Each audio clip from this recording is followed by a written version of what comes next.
One-hit KO moves should be some of the strongest in the entire Pokemon franchise. A move that KOs whatever it hits regardless of its stats, ability, or typing, that should be completely broken. But it isn't. Although these moves can pick up surprise KOs when a Pokemon would otherwise be safe, they have a massive drawback. They only hit 30% of the time. Of course, there are ways to increase a Pokemon's accuracy. Moves like Gravity even increase all moves' accuracy on both sides of the field. But these guaranteed KO moves, they're special. They can't have their accuracy boosted by Gravity, or by raising the accuracy stat, or by lowering your opponent's evasion. These moves are stuck hitting only 30% of the time, no matter what you do. At least, that seems to be what Game Freak intended when they designed these super powerful moves. They didn't want there to be a way of increasing their probability of hitting, because if there was, they would obviously be completely broken, since, you know, they KO whatever they hit in one turn. But unfortunately for the big Pikachu, there are hundreds of different abilities and moves in Pokemon. And it turns out, when you put just the right combination together... But wait, why are we even talking about this in the first place? Why would anybody want to build a team around these one-hit KO moves anyway? Well, that's because of Dua Lipa. Now, I like Dua Lipa. I think she's a really talented artist, and I like her music. I also live in Washington, D.C. So when I saw this tweet that Dua Lipa was here in my city, I thought that I'd respond. Now, for those of you who aren't fully caught up, Dua Lipa is an internationally famous global pop superstar sensation, and I am an unusually hairy adult man who is concerningly good at a video game. So if I can be honest, I didn't really expect her to see my response. But I also didn't expect that posting this innocent Zeet would summon an oracle. There in my replies was somebody who seemingly possessed the gift of prophecy, and they graced me with an omen. Bro is more likely to hit a sheer cold than make this shot. Immediately, I knew what I had to do. In order to fulfill the prophecy, I needed to find a way of making sheer cold 100% accurate, thus maximizing my odds. But how? Sheer Cold's accuracy can't be increased. It's stuck at 30% no matter what I do. I can't increase it with any of the normal methods. But there is a single ability in the entire franchise that causes accuracy and evasion to start to behave a little bit weird. This ability, called No Guard, doesn't increase a Pokemon's accuracy or lower a foe's evasion stat. Instead, it causes all moves used by the user, as well as all moves targeting the user, to hit regardless of their accuracy. In other words, this ability disables the accuracy stat altogether. So, if a Pokemon with this ability uses Sheer Cold, it becomes a one-hit KO move that always lands.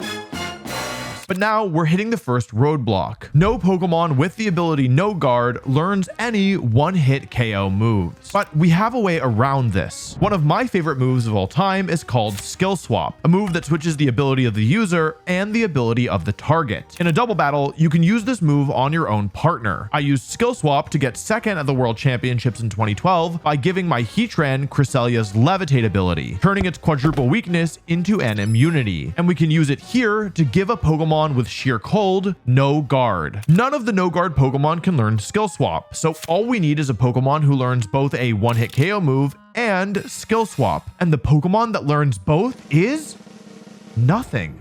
Well, okay, technically Smeargle learns both, but I'm not going to use Smeargle because number one, I hate it, and number two, it's way too frail to pull this strategy off. I guess I can't do it. It can't be done. I can't make Sheer Cold 100% accurate. I'm sorry, Dua.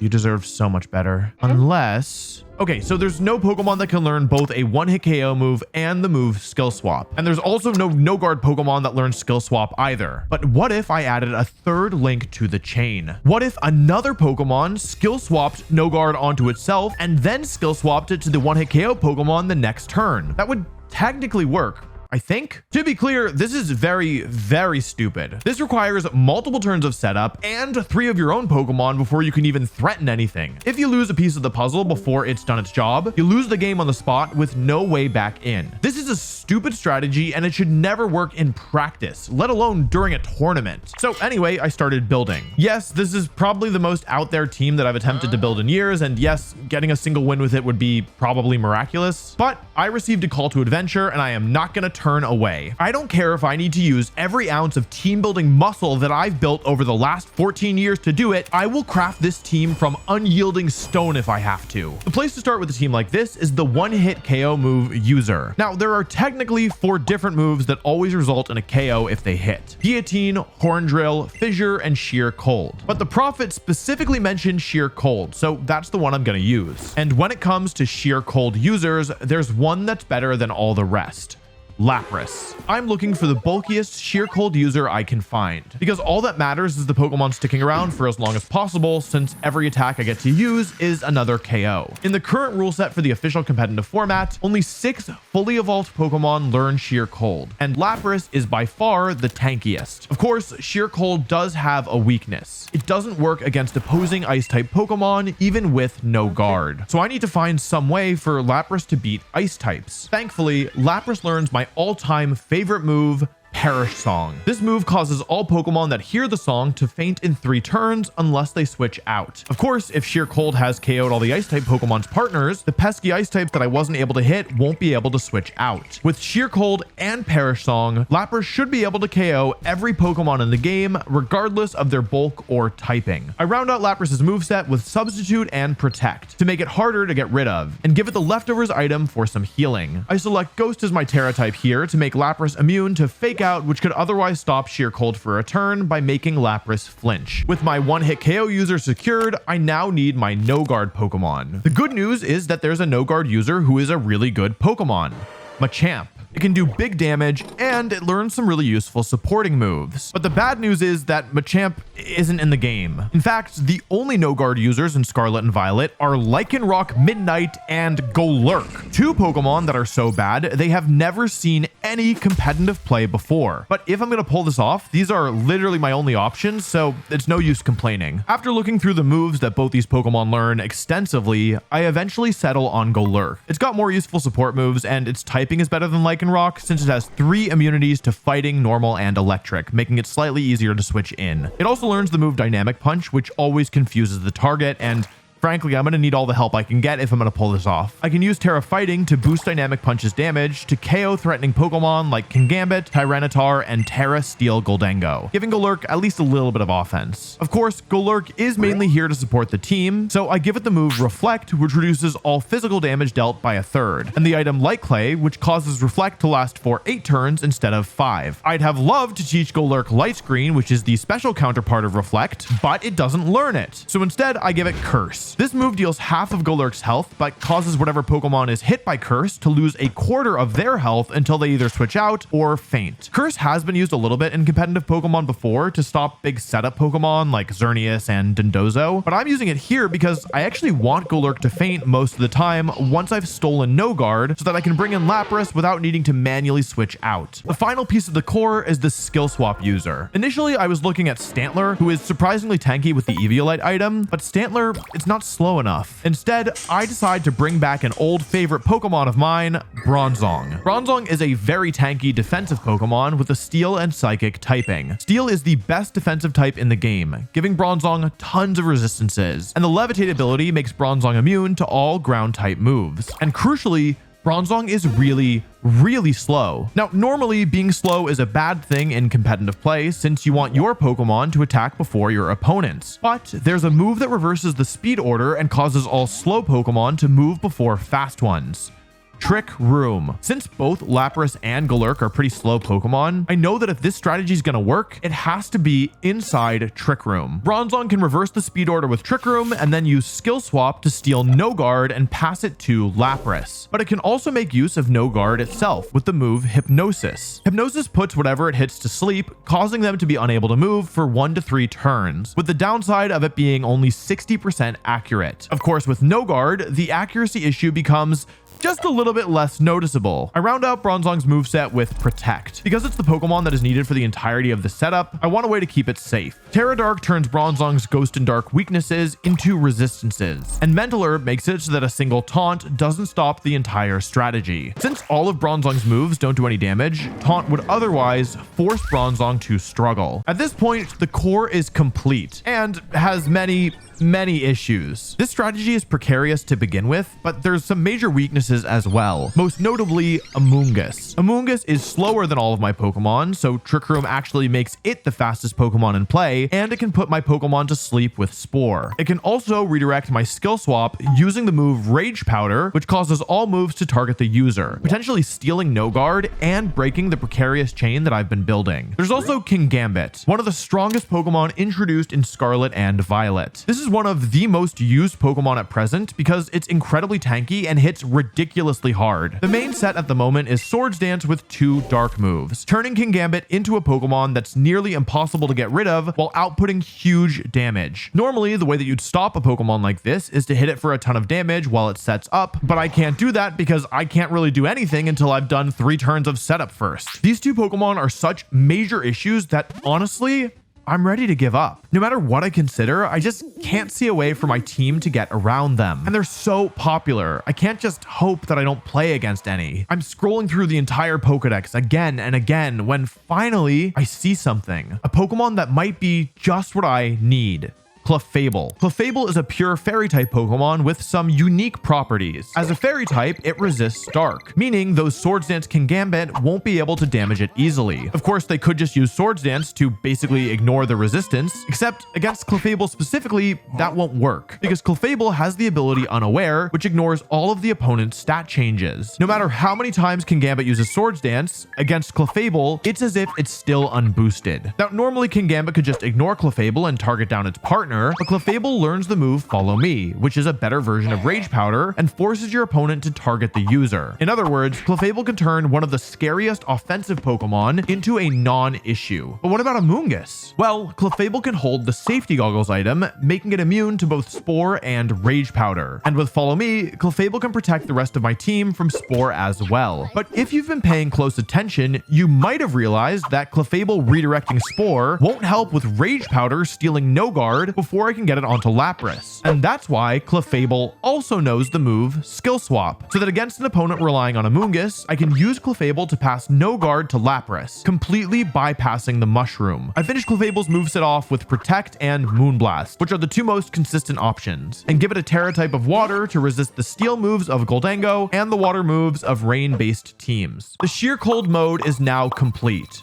But I have a problem. I'm bringing this team to a tournament, and to win a round of this tournament, you need to win 2 games out of 3. Pulling off no guard Sheer Cold is going to be very difficult, even a single time. Doing it twice against the same opponent seems like a real uphill battle. So I think I want an alternate mode that I can use as a mix-up. But with 4 of my Pokemon already decided, how am I going to fit a whole nother mode in? I need to make use of the Pokemon already on the team, and I already have Perish Song on Lapras. So I'm going to add a little homage to my favorite strategy, Perish Trap. This strategy combines the move Perish Song, which causes all Pokemon that hear the song to faint unless they switch, with the ability Shadow Tag, which prevents foes from switching. The strategy doesn't work against ghost types, Pokemon that can switch out manually, or Goldango, and it also doesn't work if the Shadow Tag user goes down, but I think it's still worth trying here. The only Shadow Tag user currently legal in the format is Gothitelle, a pure Psychic type Pokemon. Gothitelle learns Fake Out, which prevents an opponent from moving for a single turn, which is quite valuable for a strategy that just has to survive for 3 turns. It can also heal its partners with Heal Pulse, restoring their health by 50%. Protect is the best move on any Perish Trap team, and Psychic allows Gothitelle to hit frail Pokemon for good damage, such as the Sneasler, who is one of the most popular Pokemon right now. The item Citrus Berry helps keep Gothitelle alive by restoring a quarter of its health, and Terra Water is useful against fire, water, and steel type moves, which are all mainstays in competitive play. With just 1 Pokemon left, I add the best Pokemon of all time,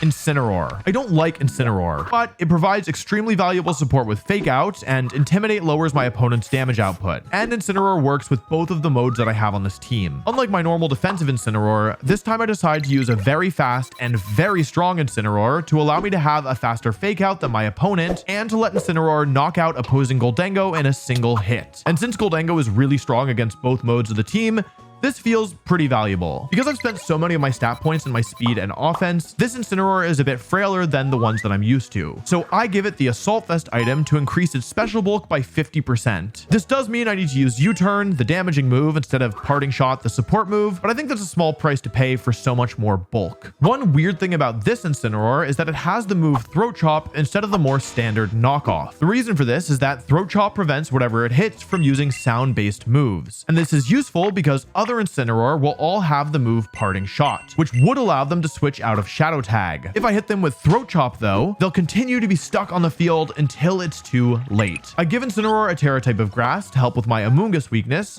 and with that, the team is complete. If you want to try this team for yourself, you can do so using the rental code on screen here. If you're interested in the full breakdown of the team, that's up on Patreon. I post all of my tournament teams there weeks and sometimes months before the videos go live on the channel. I also post 3 extra videos a month there, including reactions to high-level matches and breakdowns of the current format, as well as videos talking about things like did you lose because of your team or your play, and Wolf's Guide to Synergy. If any of that sounds interesting to you, check it out. I show my friends this team, to which they express real, genuine concern, and then find the biggest online tournament I can to enter. This tournament has over 160 players, which means the first phase is 8 rounds. I need to win 6 of them if I want to make it into the final bracket, but honestly, with this team, I would consider winning 4 a big success. Now, normally at this point in the video, I would ask you to subscribe, but this time I've come to bargain. I feel strongly that the content on my channel is different than anything you can get anywhere else on YouTube, so I'd like to propose a deal. I think that at some point during this video, you are going to see something that completely blows your mind. Something that you've never seen before, something that maybe you've never even considered. I don't even have like one specific thing in mind here. It's just that this tournament, like so many ridiculous, crazy things happen that I'm sure that everybody who watches it at some point will wind up shocked. If that happens to you, then I'd ask you to subscribe.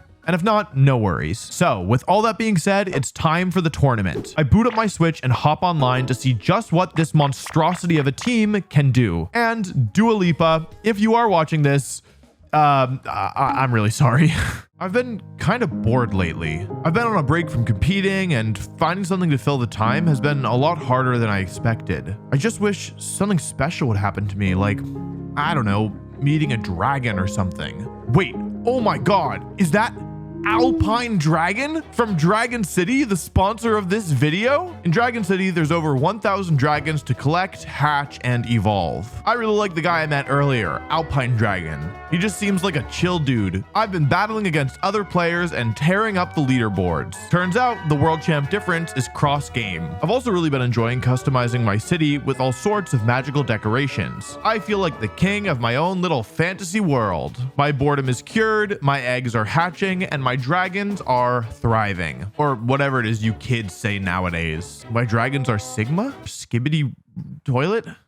Riz? Anyway, you too can be thriving by clicking the link in the description or scanning the QR code to download Dragon City. You'll even get a special starter bundle with 15,000 food, 30,000 gold, and the very rare Black Metal Dragon. He's so cool. I use a lot of fun teams on my channels. Do not try this at home. It will not work for you. It probably won't work for me either. Do not try this at home. I'm serious. I think I'm going to lead off with Bronzong here. Now, normally the lead is Bronzong Clefable, but I actually don't care so much about redirection here, so I think I'm going to bring in Incineroar, who's someone who's very kindly named Nya. It's either Incineroar or Clefable. Clefable would allow me to redirect Population Bomb. In a Game 1 scenario, I don't know if they're going to lead with the thing that I'm the most scared of. So, you know what? Let's give this a shot. I'm going to try and catch them off guard with this. Electro Shot and Flash Cannon Arcaludon. I got to watch out for Arcaludon. I kind of have to watch out for Arcaludon. I don't know if Parting Shot. Teleporter or Arcaludon are the leads. Okay, cool. Cool. So we're going to give them, they get Drizzle up. I could fake out either Pokemon here.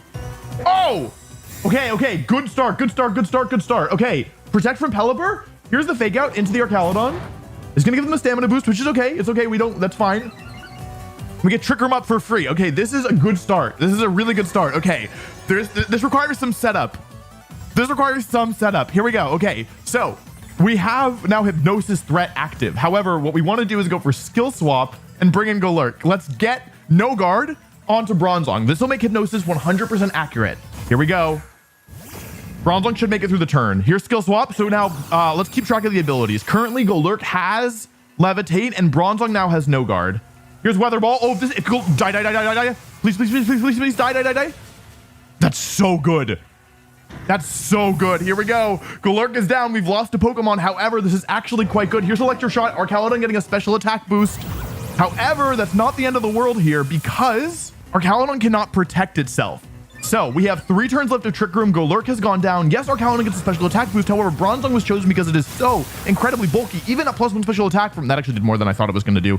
Bronzong still tanks it. It probably would have taken a Weather Ball there as well. Now Lapras is on the field inside Trick Room, and Bronzong has no guard and Skill Swap. So if Bronzong uses Skill Swap, it's not PP maxed. I gotta fix that. If Bronzong uses Skill Swap on Lapras, Lapras will now have the ability No Guard. And No Guard means your moves can never miss, including moves that can KO a Pokemon regardless of its health. So Sheer Cold comes out and will always connect. Archaludon goes down in a single hit. Oh boy, here's Hurricane. That's not funny. Please don't confuse. That could be a problem. Crit me. Don't confuse. Okay, it's fine. It's fine. Sinistra. That's okay. I can deal with Sinistra. Here's my Terastallization. I don't want my Lapras to go down to Matcha Gotcha here, which is a grass type move. So instead what I'm going to do is Terra Ghost my Lapras. Here we go. Now I'm no longer weak to Sinistra. Okay. And let's, you know, Sinistra has this great ability. Why don't we borrow it? Here's Rage Powder. That's fine. We were targeting Sinistra anyway. Here we go. Here's Skill Swap. So I'm going to give Sinistra Water Absorb here, which is fine. I don't want to use a water move here. Here's Water Absorb. Here's Hospitality. And Hospitality, I don't know this for sure, but it should reactivate now that Bronzong has it. Let's see here. Here's Hospitality. Somebody borrowing Sinistra's ability to heal Lapras up as Lapras connects another Sheer Cold. Here we go. See ya, Sinistra. Thanks for playing. Hurricane comes out into Lapras, but I've healed so much health.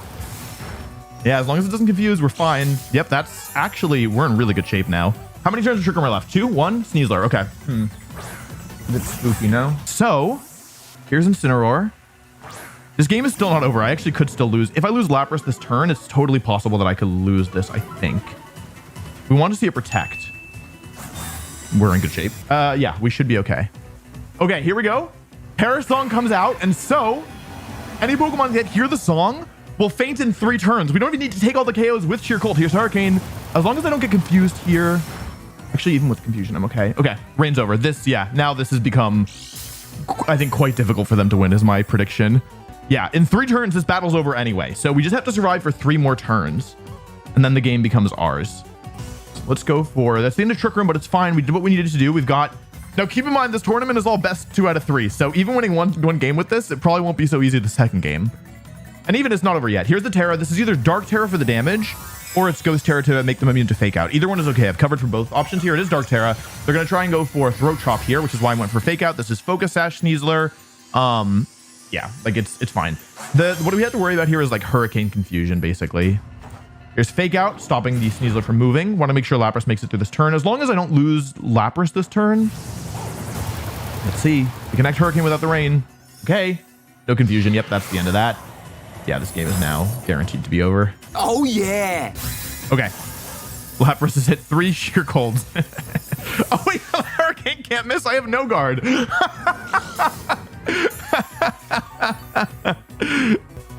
Okay, GG. All right, so we won game 1. However, there are legitimate counters to, like, there are legitimate threats on the opponent's side that can mess up a lot of my, like, core strategy here. So I do need to watch out for that, unfortunately. Okay, that's the worst case scenario, I think. I also have Sinistra.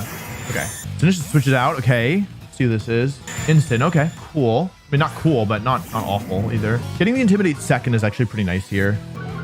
Because Mousehold actually, it doesn't have any damage output. Yes. Oh, it has Population Bomb, but it's Friend Guard and it's Safety Goggles. So it's not very strong. Here's my Incineroar. They might protect. They might also taunt. Here's taunt into Instant on the Assault Vest. It doesn't matter. That is totally fine. It is Ghost Terra Instant. Yeah, I gotta get rid of this mouse. See how much this does. Should be like 30.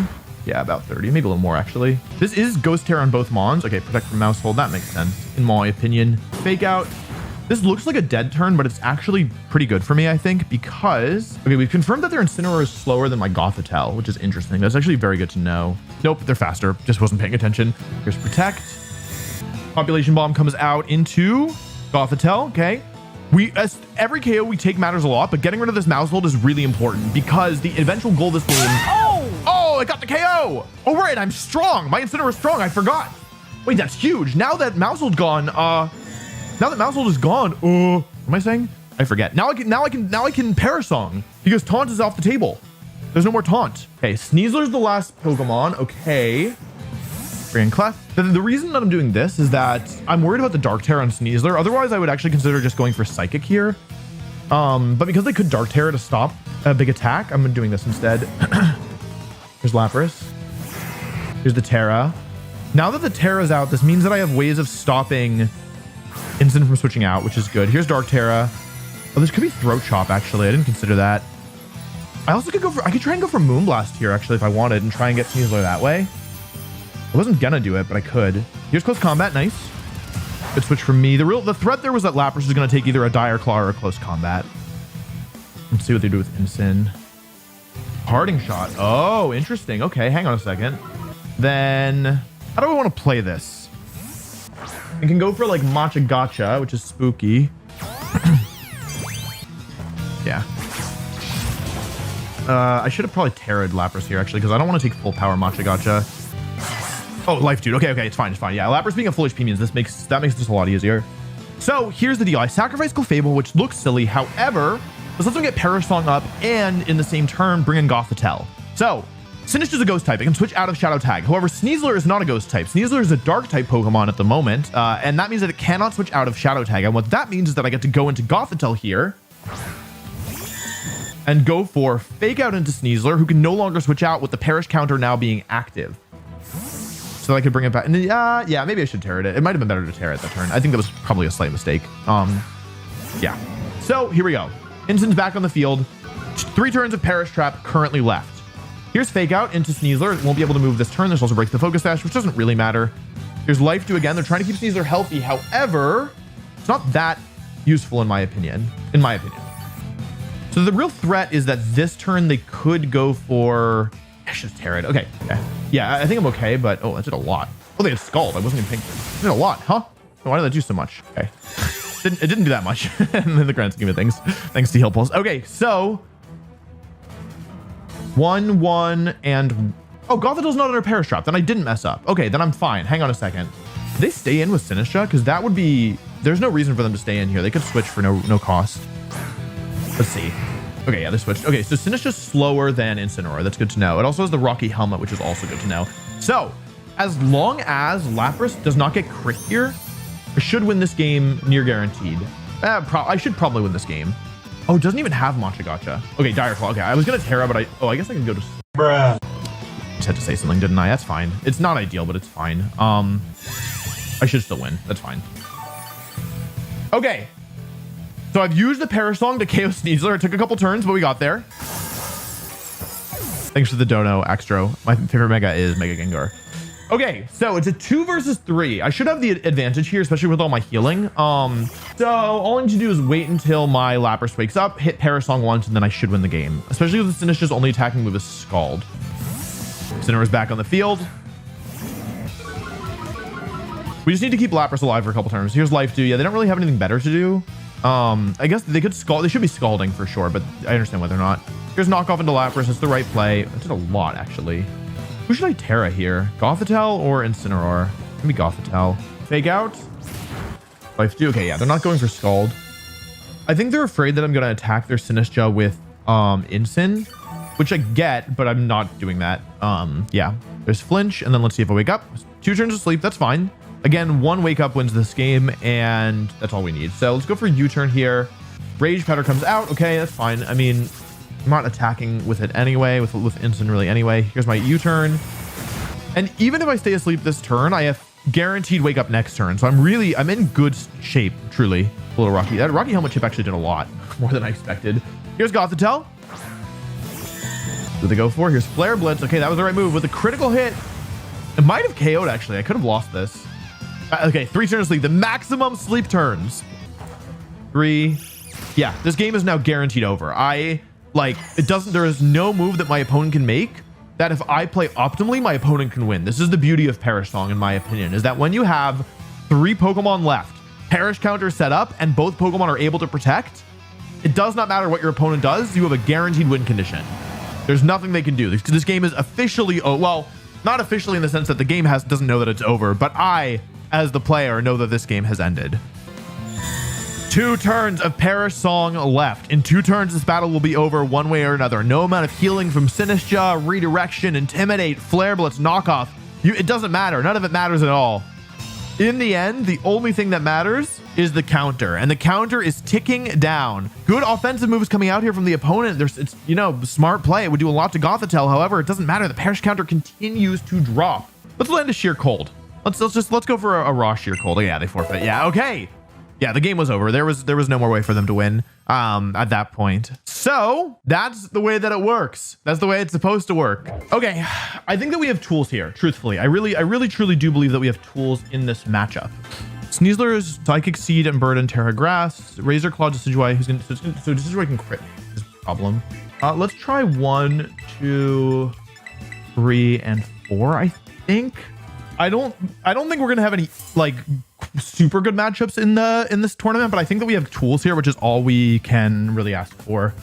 And they don't have any raw like true ghost types. Okay, Indeedee, Primarina are the lead. Interesting. I have Lapras and Incineroar the Anxious. So the Indeedee is Safety Goggles, Expanding Force, Terra Blast, Trick Room, and Imprison. Here's the Terra. This is probably Fire Terra to prevent the Indeedee from going down in a single hit, which is okay. And this is probably should still be Expanding Force, right? Expanding Force, yeah, they want Lapras gone, which makes sense. Lapras is the biggest threat here. That crit is actually really bad. That's actually quite bad. Okay, U-turn comes out. I crit as well. That one doesn't matter. So we got Perish Song. Well, we don't have Perish Song up yet. Sorry. Yeah, the crit is really bad. Water Sludge. Okay, instant. There's a lot of damage. Oh, they're Life Orb? Oh, I definitely didn't see that. Okay, that's fine. It's all right. How strong is Water Pledge? Hang on, maybe it's stronger than I thought. Maybe okay. Let me double check that my Gothitelle is Expanding Force. Oh, I can check the speed tiers. Hold on, I'm so foolish.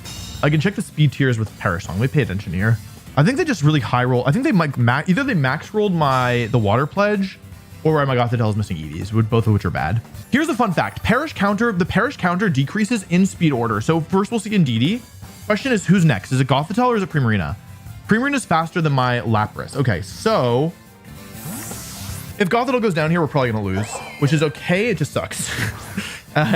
Yeah, Expanding Force. We need this to do not that much. Okay, that's good. That should be fine then. Because, yeah, maximum damage from Moonblast is, according to my calculations, 99 damage, and we have 114. So there's Moonblast into Goth, as long as it doesn't crit. Okay, that's fine. Here's Heal Pulse. So Clefable's back to full HP. So basically, I'll have taken 2 KOs here, and all I've given up is, yeah, 1, 1, 1. Okay. Like, we don't need it for anything else, and it's better to have a Pokemon with low HP go down here rather than a Pokemon that's still healthy and can do, like, something. Like, Gothitelle can do Fake Out, but like, we need Lapras to win this game, basically. And Goth, thank you for your service. Gothitelle did a great job here. Took the attacks it needed to. And basically, we traded it 1 for 2, which is really, really good. Hyper Voice comes out. Okay, so this game is not over, because depending on what's in the back, we could still be in some trouble. I imagine one of the Pokemon is the Sneasler, right? Could be like Sneasler Sylveon. We just need to make it through this turn with... this is kind of tricky. Okay, here's... Oh, and Sneasler is Acrobatics, actually. Clefable just protected. Sylveon comes out. I'm expecting Sneasler Sylveon. Meowscarada, actually. Okay. So, all right. This is the last turn of Psychic Terrain.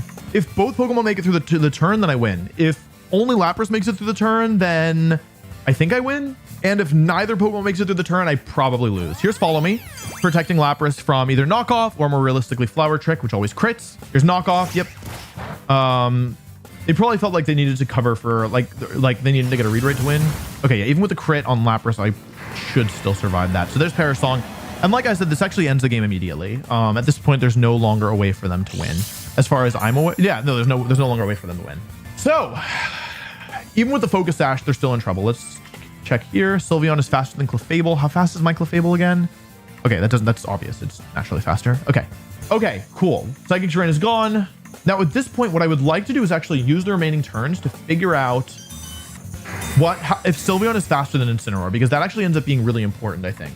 Flower Trick. I can save one of my Pokemon. I feel like I should save... I'm going to save Lapras because it doesn't really matter. However, yeah, it doesn't matter. It's just arbitrary. But Lapras is kind of the star of the show, so I'm going to save it. That's my reasoning. Okay. I can fake out Sylveon, yes. However, what I want to know is who's faster between Incineroar and Sylveon, because that could be a big deal for future games. There's Flower Trick. Oh, Incineroar will be faster. I forgot how fast I made this thing. Yeah, Incineroar is definitely faster. There's Hyper Voice. I did a lot. That's a Soul Fest. I guess it is Spec Sylveon. Okay. There's Perish counter of 1 on 2 of their Pokemon. And what that means is that Lapras can protect and win the game. Okay. That's fine. Okay. So this is a case where sometimes even the battle is over, like you still want to keep playing because now I know for a fact that my Incineroar is faster than their Sylveon, which I suspected anyway based on how I've trained it, but it's still good to know for sure. And there is a reason why that's going to be there's a reason why that could be relevant. It might not come up though. And now, even though Lapras is on the field against 2 Pokemon that both outspeed and KO it, it doesn't matter is the thing, because as you will see here, the Perish counter falls to 0. And that means it's the end of both of the remaining Pokemon. And so even though Lapras didn't really use any damaging moves here, I don't know if I connected 1 U-turn. That's the only thing I did to do damage. I kind of expect them to lead with Meowscarada. Is that foolish of me, or is it quite wise in actuality? This really doesn't make much sense against the Meowscarada Indeedee stuff, but it's so funny if it works. Give it a shot. Indeedee. Okay. Indeedee in the lead is also pretty bad, truthfully. It's Terra Fire Decky Dewey. Indeedee goes first. I can't intimidate this thing, which is a pain. So, I mean, only one of these Pokemon can Terrasilize, right? Okay, we would love if this were Indeedee. If it's Decidueye, we're in trouble. Okay, all right, hang on. Let's see what they go for here. Could be Imprison. It could be Terra Blast. Either one. Let's see here. It is Imprison. Okay, so I can't use Trick Room. However, I didn't go for Trick Room instead. I just went for Hypnosis. See what happens next. They're max speed. That's crazy. And they got the crit. Oh no. Yeah. Okay. Well. Okay. That's not what I was expecting. That is quite unfortunate. And I missed Hypnosis. Okay. Well, that went just about as badly as possible, if I can be honest. I think I just lose now, actually. They're probably just going to over Terra Blast triple arrows into Bronzong, which is somewhat safe. Okay, yeah, expanding force also makes sense. I mean, I could. The thing is, I'm never truly out because I could just start hitting sheer colds, which would be funny. Okay, if I hit this Hypnosis, we're back in it. We're actually back in it. If I hit this Hypnosis, we're not in it. Okay, yeah. Okay, all right. Yeah, Imprison Indeedee is kind of good into my comp. No. Sorry, Golurk. I really did try to save you, if you can believe it. Okay, we're back in it. Hang on. We are in this one, baby. I just need to hit 2 sheer colds. That's it. If I hit 2 sheer colds, I win the game. That's literally the win condition. Okay. Fine, it's fine. I have unlimited health. Okay. If I hit both moves, I'm chilling. Okay, it's 1 turn of sleep. I can still win this. I just need a couple sheer colds. Okay, I need more sheer colds than that. Okay. I'm in trouble. I have nothing for Bronzong to do anymore. It's out of stuff to do. I just need a couple of sheer golds. That's a couple. Come on, Lapras. Decidueye stay asleep. Okay, and then sheer cold connect. Come on. Now. I wanted to connect. Okay, this one for sure. They're gonna get the 3-turn sleep. I'm gonna hit. Okay, 2-turn sleep. Stay asleep. If it wakes up, it's over. Bruh. Okay. If it hits here, there's a tiny chance. Shoot. Oh. So doomed. It's unbelievably doomed. Okay, protect. All right, wakes up. Okay, triple arrows. Oh no. No. They crit me. My defense. Okay. All right. This is why you need no guard. I think I no longer have a chance to win this. Hang in there, Lapras. You live this, right? Opium. Oh, you do live this. Opium. I got crit every turn. Not it.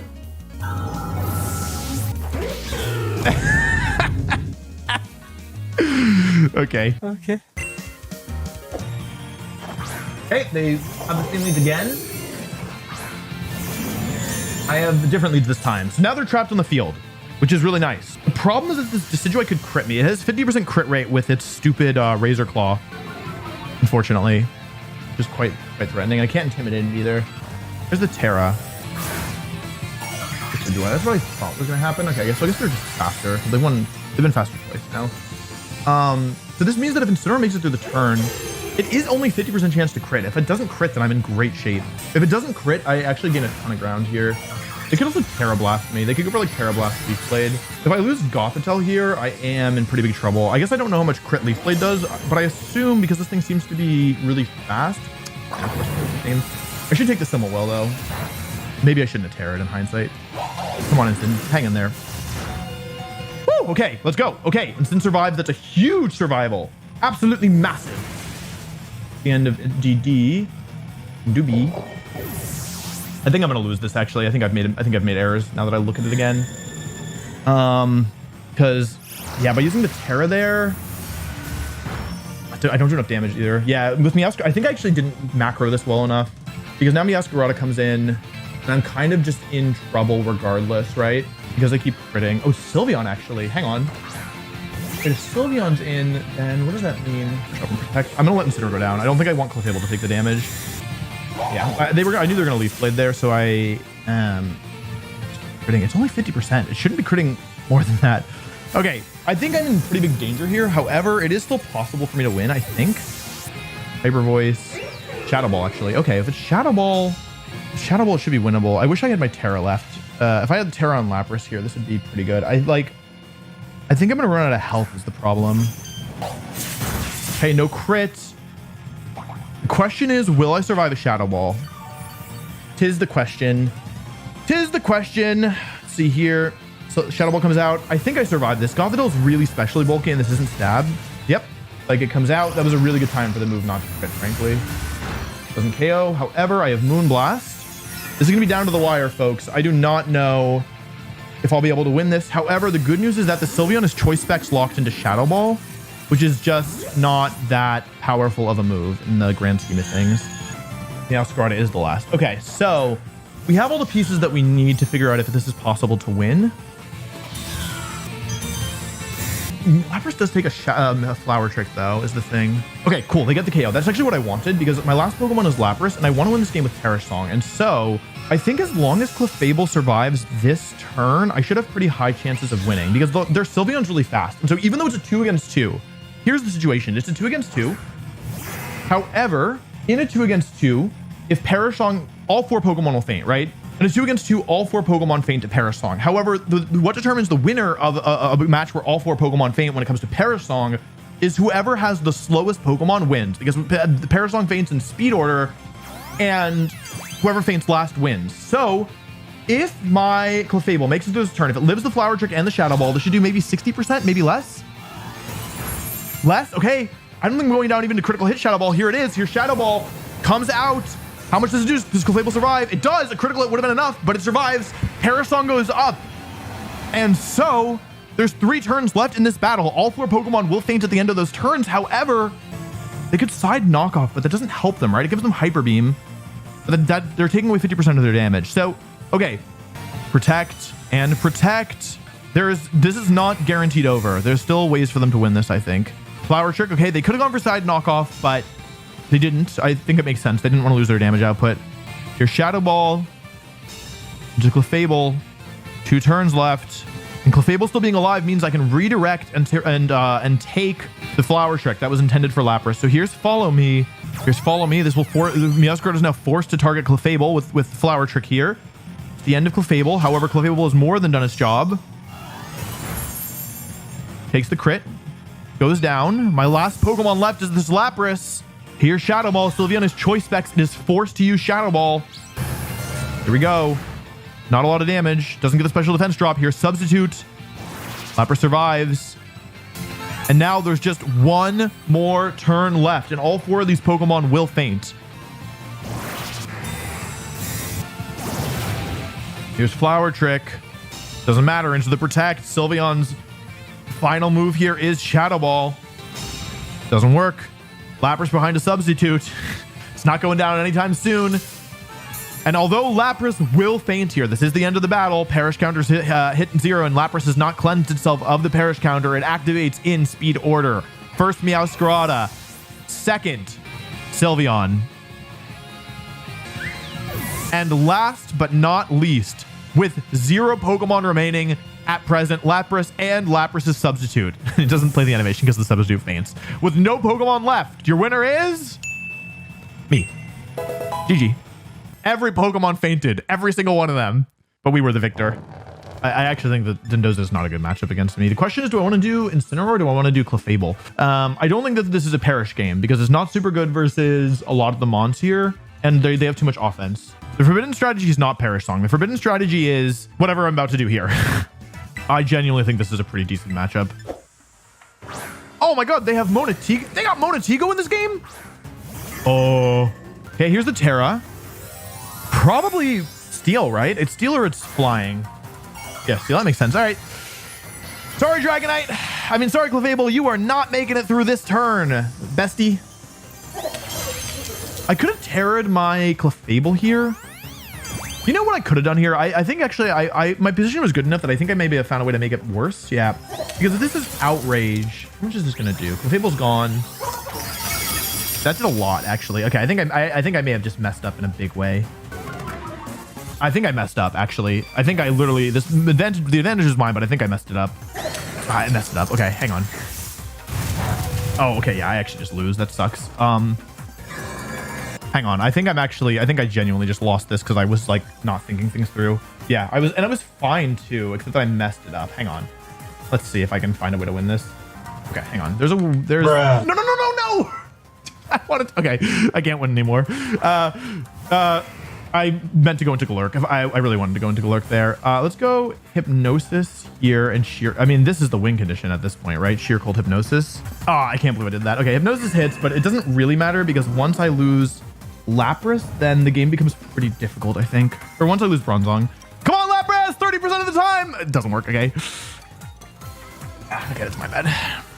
Yeah, the thing is, actually, knowing now that I hit Hypnosis, I would have been okay, probably. God, that's strong. Okay.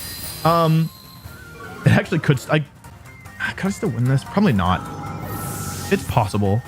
It's okay. Yeah, I know what to do. And also, it's actually... I mean, I haven't hit a Sheer Cold without No Guard yet, but it actually is still possible if I get a little bit lucky.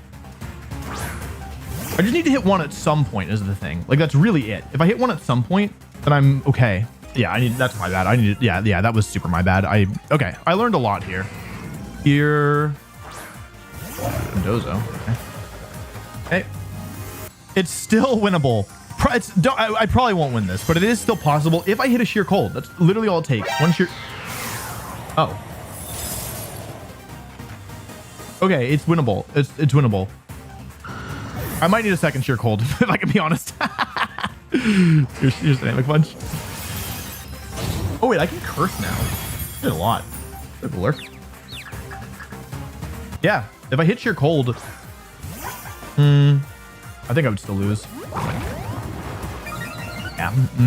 I think I don't think I can win this. I needed to KO the Dindozo or like before I hit the Sheer Cold. Oh! Wait, hang on! It's doable! It's actually doable! I'm so goated! Oh, I should have Dynamic Punched. Wait, I can do it! I can still win! But only if Dynamic Punch KOs Goldango in a single hit. Otherwise not happening. Okay, let's not move too quickly here. Its moveset is Make It Rain, Shadow Ball, Thunderbolt, and Trick. Tatsugiri has Draco Meteor, Muddy Water, Icy Wind, and Sleep Talk, which means that the only move that can damage Lapras is Draco Meteor. So, if I go for a Dynamic Punch into Goldango and it goes down, I win regardless, right? Because then they have to lock into Draco, which they're never winning. I'll do it. I'll just protect. It's fine. Okay. I made Terra Fighting on Golurk specifically so that I could KO Pokemon like no bulk Terra Steel Goldango in a single hit. The question is, does the thing have bulk? Does it survive? It does not. It goes down.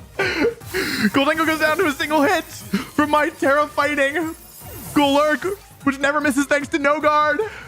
Draco Meteor comes out into Golurk. It never misses because of no guard, but it survives. Trick Room is up. However, doesn't matter. Here's Dynamic Punch. Draco Meteor again. Okay. I survive. That's going to seal it. There's no longer a way for them to win, I believe. Okay. Who needs no guard? Golurk took 3 KOs. Wait, no, it took 2. I got 2 Dynamic Punch KOs and 2 Sheer Cold KOs. Woo! Okay, let's give it a shot. Okay, let's do what I should have done game 1, okay? Which is number 1, wait 15 seconds. Cool. We now just know the Terra, and we also know what move they're using. And if it's Terra Steel, then I have counterplay this time. If they make the same play again, I actually have counterplay, which is good because I like counterplay. It's fun for me to do. Okay, protect. Now that they can't Terra Dragon as well, I'm a little less. I feel like less pressured to save my Terra. Here's Make It Rain, and I expect this to be Outrage. So the reason why I'm doing this is because, like, in theory, it's the same position as the last game. However, both these Pokemon are holding choice items, which means they can't switch their moves. So what this allows me to do is go for Trick Room, and now that I know what moves are locked into, I can actually Terra Water and Follow Me, which is nice. Because this means that I survive the Make It Rain. Did my Wi-Fi just go down? Is it just YouTube? Okay, it looks like just YouTube. Protect. Shh, Wolf, shh, not now, baby. Am I still alive? Is everything still okay? Anyway, here, now I don't have to take the Outrage with Clefable, with Dragonite. I can instead take it with Clefable. Clefable will go down here, which is okay. The question is, do I take -1 Terra Steel Spread, Make It Rain, and then Outrage through Reflect? That's the big question, right? So Clefable's down, which is good for me. We actually want Clefable to go down here, because now I get Trick Room up. The question is, are they going to hit the right Outrage target? And then how much is -1 Make It Rain, and then I think I'm going to survive a double up. Bronzling's very bulky. I lose to crit, but like I'm okay with that since I'm already up a game. And in a best case scenario, they Outrage hits Golurk and it goes down. Here's Skill Swap. So now No Guard's on Bronzong and Levitate is on the Golurk. Here's Reflect to cover my next move. Here's Outrage into Golurk. That's amazing. Oh my goodness. If this... Okay, as long as Bronzong doesn't get crit here, I'm in really good shape. Like really good shape. Great. Also, Outrage did a ton. I might have gone down to Choice Band Outrage there. And they're not confused yet, which is good because that means that I know that Dragonite can't switch here because it's locked into Outrage. So now, even though I've lost 2 Pokemon, let's take stock here, chat. I might lose this. I think I might be in trouble. Okay, they're switching Goldango out. That actually is really smart because if they can stall through the turns, it's Dondozo, right?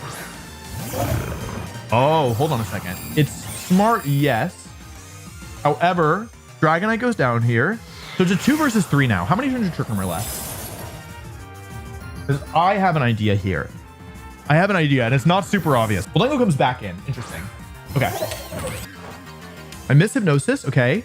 However, I KO the Goldango. Dondozo's really fast. That confirms Goldango is fast. So that's good to know. They can't Terror anymore. I go for sub. That's actually really bad. If the last Pokemon is Tatsugiri, that's actually really bad. Oh no. Okay. That's a little threatening. I'm not gonna lie to you. That is just a wee bit threatening. Okay. This is scary. Because they can PP stall me or timer stall me and win that way. This is why I need 8 PP on Sheer Cold, which I fixed. Okay. So if they attack here, I think the advantage is mine. I don't know how much heavier Dondozo is compared to Lapras, though. I also don't know how much damage it does to Lapras with Heavy Slam. Okay. Not very much is my guess. However, with Bronzong still alive, despite taking so much damage early, I can Trick Room again and go for Sheer Cold. And there's still one thing that is active right now that I'm hoping my opponent has forgotten about. I should have taken the time. But there's one thing that... Oh, yeah. I knew it. I knew they would forget. Bronzong still has Lapras' Water Absorb. So I knew that if I protected it the prior turn, I'd be safe to set up Trick Room because it only has Heavy Slam and Wave Crash. Those are its only moves. Another Sheer Cold comes out and Dondozo goes down, re-showing Tatsugiri.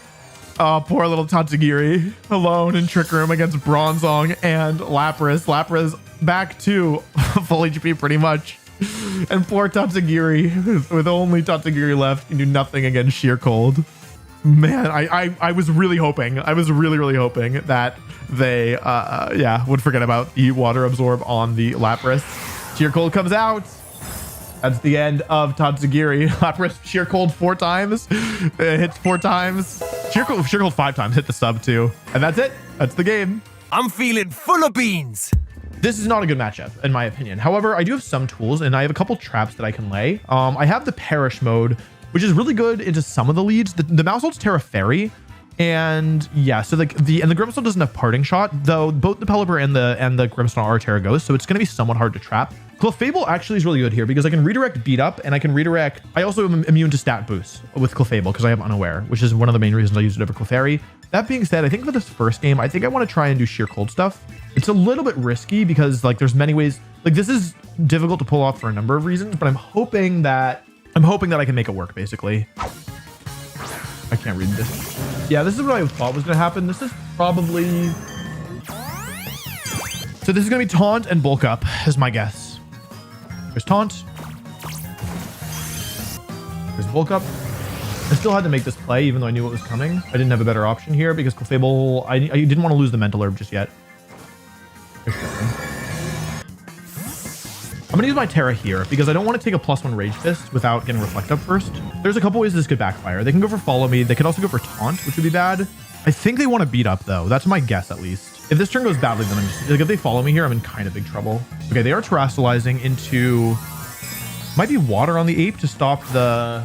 Yeah, it's Water Ape. Okay, that's good. That's actually really good because, like, that doesn't help them. Yeah.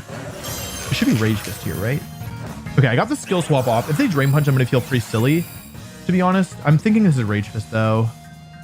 Okay, that's... Oh, into that slot. Okay, that's... I didn't need to Terra in the end then, but that's okay. Okay, take some damage. Not ideal. Here's Beat Up. So now they're at max power, or like 4 stacks already, which is pretty not ideal. Okay, this is not ideal. However, it's not terrible either. They switch Annihilate out, actually. Into... Wait, I know this. Who's this? Grimmsnarl. Huh? Wait, what? Oh, they didn't... I don't understand. Okay, I'm in some trouble now. I knocked my own Golurk out. I thought they would follow me for sure. Okay, so I've got a Curse on the Grimmsnarl, which is good. It does a little under a quarter. Well, it does roughly 25%. Let's go into Lapras. If they get the 1-turn sleep here, I could be in pretty major trouble, to be honest. Because I've lost Golurk now, which means I don't have a chance to reset this later, and I didn't get Reflect Up either. Bruh. Protect. Okay. Okay. Oh, okay. They didn't understand the strategy. That's really good. That's really good. That's really good. Thunderwave into Bronzong. Oh my God, that was lucky too. Okay, because that was one of the main ways in which I could be in pretty big trouble. Yeah. Go for a sub here. Honestly, at this point, I mean, I don't even need Trick Room. I got the sub up. I got No Guard on Lapras. Bronzong is Water Absorb right now. Here's another turn of Curse. I mean, I still have Clefable at full HP, right? So I think what I should do here is actually just switch to Clefable and Sheer Cold the Mouse Hole to get rid of it, because I do want to take KOs, right? Bronzong switching out. I want to save Bronzong here because I don't want to take damage in case I do want Trick Room later, or in case I need to get Perish Song up. I don't want to lose him on, and I want to keep Lapras safe. And right now, the most effective way of doing that is actually Sheer Cold, or is actually Clefable support. Sheer Cold comes out. It's the end of Mouse Hold. It's the 1-hit KO. Okay, it's 3 versus 3, but I have No Guard, Sheer Cold, Lapras currently behind a sub. Let's see if Spirit Break breaks the sub. I think I could survive this. Grimmsnarl's actually pretty strong. I don't think yeah, it doesn't survive. Because I don't know if Lapras will take 4 stacks of Spirit Break here. The curse that Golurk put on is actually doing a lot of work. I only had it to get Golurk off the field. However, it's actually like, I mean, it's done 75% of Grimmsnarl's Epitaph. Okay, Fair Water 8. Okay, they didn't protect. Okay, let's see how much the damage this does. Thunderwave, yep, makes sense. They needed me to make a mistake this turn. This is 4 stacks of Rage Fist, but I haven't hit it yet. It's only been the beat up. And so actually Clefable's pretty tanky. I think I survived this. Nope. I'm wrong. That's good to know. Bad to experience, but good to know. Did it say it was not very effective? I didn't know it worked with OHKO moves like that. Okay, So it's technically not over, technically, right? Because they still have a Pokemon left, 2 Pokemon left even. And if it's Sinistcha, die. Okay, if it's Sinistcha, then what's the problem with it's Sinistcha? And the Grimmsnarl will survive. Yeah, okay. Alicia. I still think that Lapras is probably tanky enough. Does it have Life Dew, this thing? It does have Life Dew. Matcha got your Life Dew, Trick Room, Rage Batter. So all I need to do to win is I just need to hit 1 sheer cold on this Sinistcha, right? I don't think even with the double up with Spirit Break, it'll take me out here. Here's Thunder Wave. Yep, into Lapras. Matcha Gotcha comes out. Makes sense. Lapras blocks it. Yeah, I mean, support Pokemon are really good. Like these Pokemon, Sinistcha and Grimmsnarl, they excel at keeping the sweepers alive. However, I mean, like healing their health or reducing damage, it only matters when you're doing non 100% damage. And the thing about Lapras is that it's you know, it's doing damage. It should survive unless the healing is weird. Okay, as expected. Okay. Yeah, the way that I lose is like Thunder Wave into Infinite Paras, right? So this hitting Hypnosis basically gives me another shot at hitting Sheer Cold. Because I will never miss. It's just a question of whether or not, yeah, that I get paralyzed. So this is the right play from them. This is the way that they win this still. Let's see if I connect Hypnosis. I miss it. They are doing the right thing. If they get a lot of paralyses, it's totally possible. Yeah, I mean, it's possible. I could lose this. Honestly, I'm just grateful that the curse is stuck around this long. Because if I had to deal with Grimmsnarl while this was going on too, it would be even harder. Of course, we are still in Trick Room. I do have the massive advantage in a single hit win through the game. So I should be favored here, right? Oh no. Is this happening right now? Okay, that's fine. Bought myself some time. Eventually I should get through, right? Right? Bruh. Chat, am I going to lose this? Is that what's about to happen here? I need 1. I just need 1. I literally just need 1. Are they gonna have the 1 turn sleep here?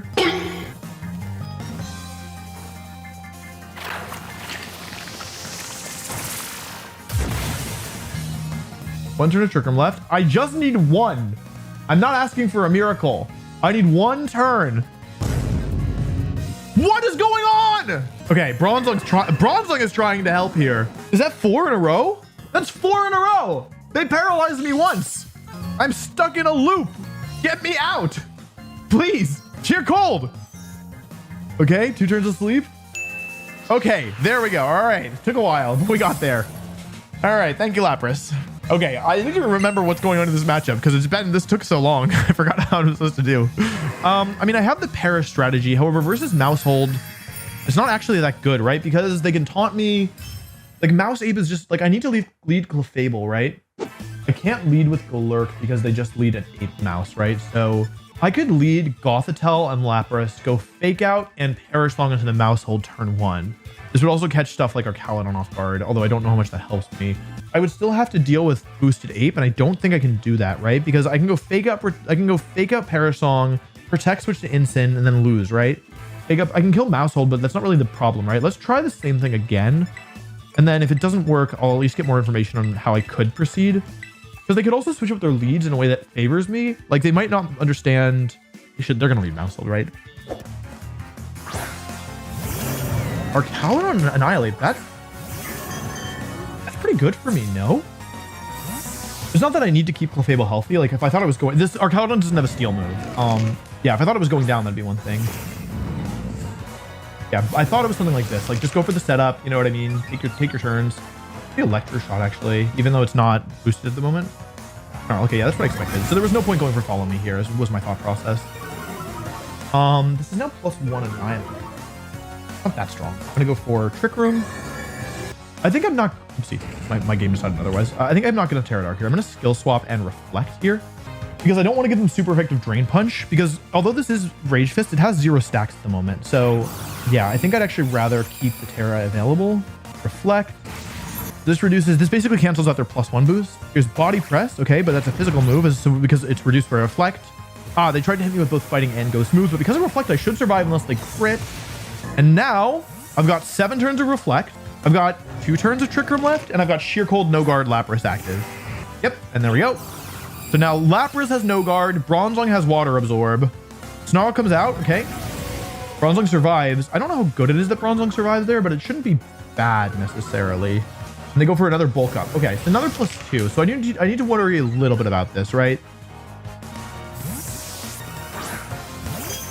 Did they protect here? Let's go. Okay, that is the end of our Caledon. Sheer Cold comes out, or Caledon goes down. Briduradon. No guard, Sheer Cold. There it is. Our Caledon, one of the tankiest Pokemon of the game. Lapras at -1 special attack does not matter. Does not matter at all, unfortunately. And actually, that means that now bulk up is less. It's probably Pelipper, right? No, it's Mousehold. Okay. This is +2 Annihilate, which is scary, but because Reflect is reducing the damage so much, they don't even go for the double protect, which is the one thing that I was worried about. Follow Me comes out for the Mousehold, so they're sacrificing their... What are they doing? They're sacrificing their Mousehold in order to keep Annihilate alive. However, my Clefable has the Unaware ability, and that ability basically says, I don't care about any stat boosts or drops on the opponent's side of the field. So even though this Annihilate is technically +2, against Clefable, this +2 Annihilate is actually +0, and I haven't hit this thing with Rage Fist or with anything to boost Rage Fist. So that's +2 Annihilate. It didn't even do 30 damage. Here's Pelipper. Here's Pelly. I don't need to KO everything with Sheer Cold. I have another way of winning. Yes, they can protect both the stall alternative Reflect. However, Follow Me comes out, redirecting neither attack into Clefable. Clefable will be taking an attack, though. It's the Perish Song. And now, in 3 turns, no matter what the opponent does, the game is over. This is the real reason why I chose Lapras as my Sheer Cold user, because there are other one-hit KO move users. The thing about Lapras, though, is you don't need to hit all 4 Pokemon with Sheer Colds, especially if they have Focus Sash or Sturdy. You really just need to hit the 2 Pokemon that, you can take out in 1 hit, and then finish off with Perish Song. There's nothing left they can do. This game is guaranteed over. Even if like they were to somehow KO both my Pokemon in a single hit, doesn't matter. There's 2 turns left of Perish Song. Bronzong has Protect, and so does Golurk. These 2 faint. There's 1 turn left. Protect, game over. And frankly, I'm not sure they're even going to take a KO here. Here's Drain Punch into the Lapras slot. Smart play. Weather Ball. Oh, Hurricane. I guess Weather Ball is stronger, but that's fine. Okay. 2 turns. 2 turns. 2 turns. 2 turns. How does he always hit the Sheer Cold? There's Drain Punch. +2 Drain Punch. Was that 20 damage? Here's Hurricane. Clefable hangs on. Sheer Cold comes out. It never misses with this setup. That's the end of Annihilate. And now we have a decision to make. We could try and save all 4 Pokemon if we wanted here. However, we would sacrifice somebody probably. Or we could go for Moonblast. Okay, they didn't forfeit. Okay, so if they go for Weather Ball into the Clefable to try and get a KO, then I'll survive. Moonblast will come out, and then Moonblast Sheer Cold will KO the Pelipper before it can move, or after it can move, but before it can faint to Perish Song. Okay, Hurricane to Lapras. If it doesn't confuse. Yeah, okay. Okay, Lapras took 4 KOs with Sheer Cold. That's just how good this setup is.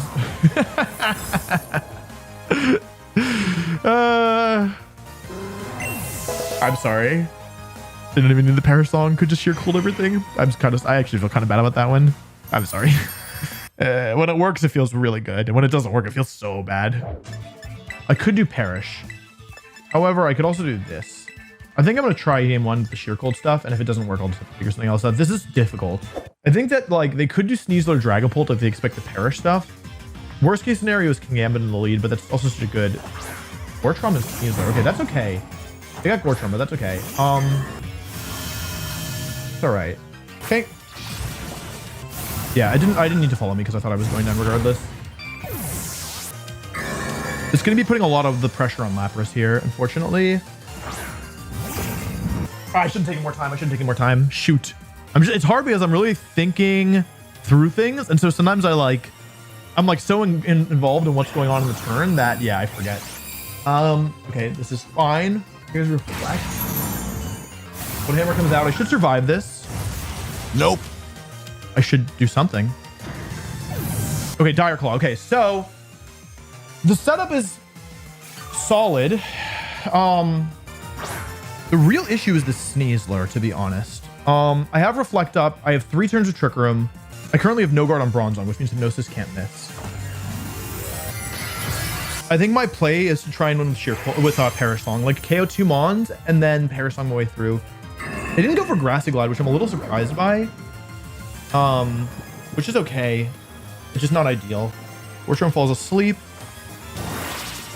First turn sleep on the Rillaboom. Okay. Interesting. Okay. Okay.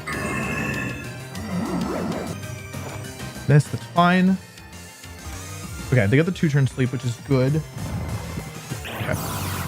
If Sneasler stays asleep here, positioning is pretty decent. For sure cold. If Sneasler stays asleep, but it's somewhat decent chance to wake up. I could have also sheer colded the Sneasler this turn to break the sash. However, yeah, I think I need to think this turn through a little bit more. And the thing is, there's just so much variability with the wake up turns. Okay.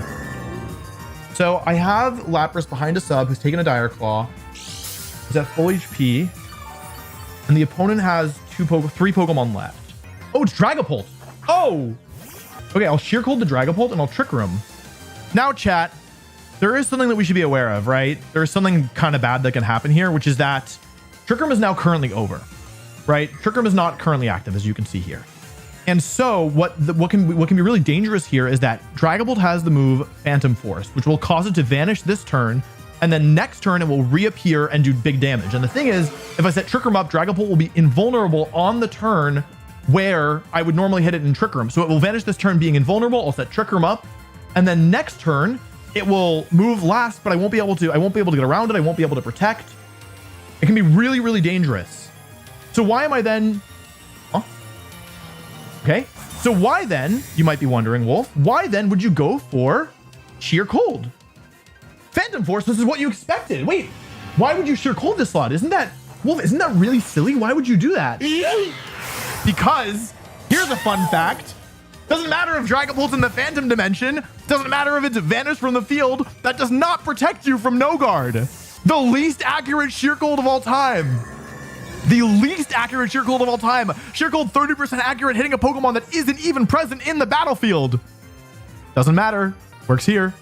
And the last Pokemon is Primarina. Yeah, I knew it was coming, but I still thought that this was like a better option because if I hit one of the 2 Hypnosises, then I just like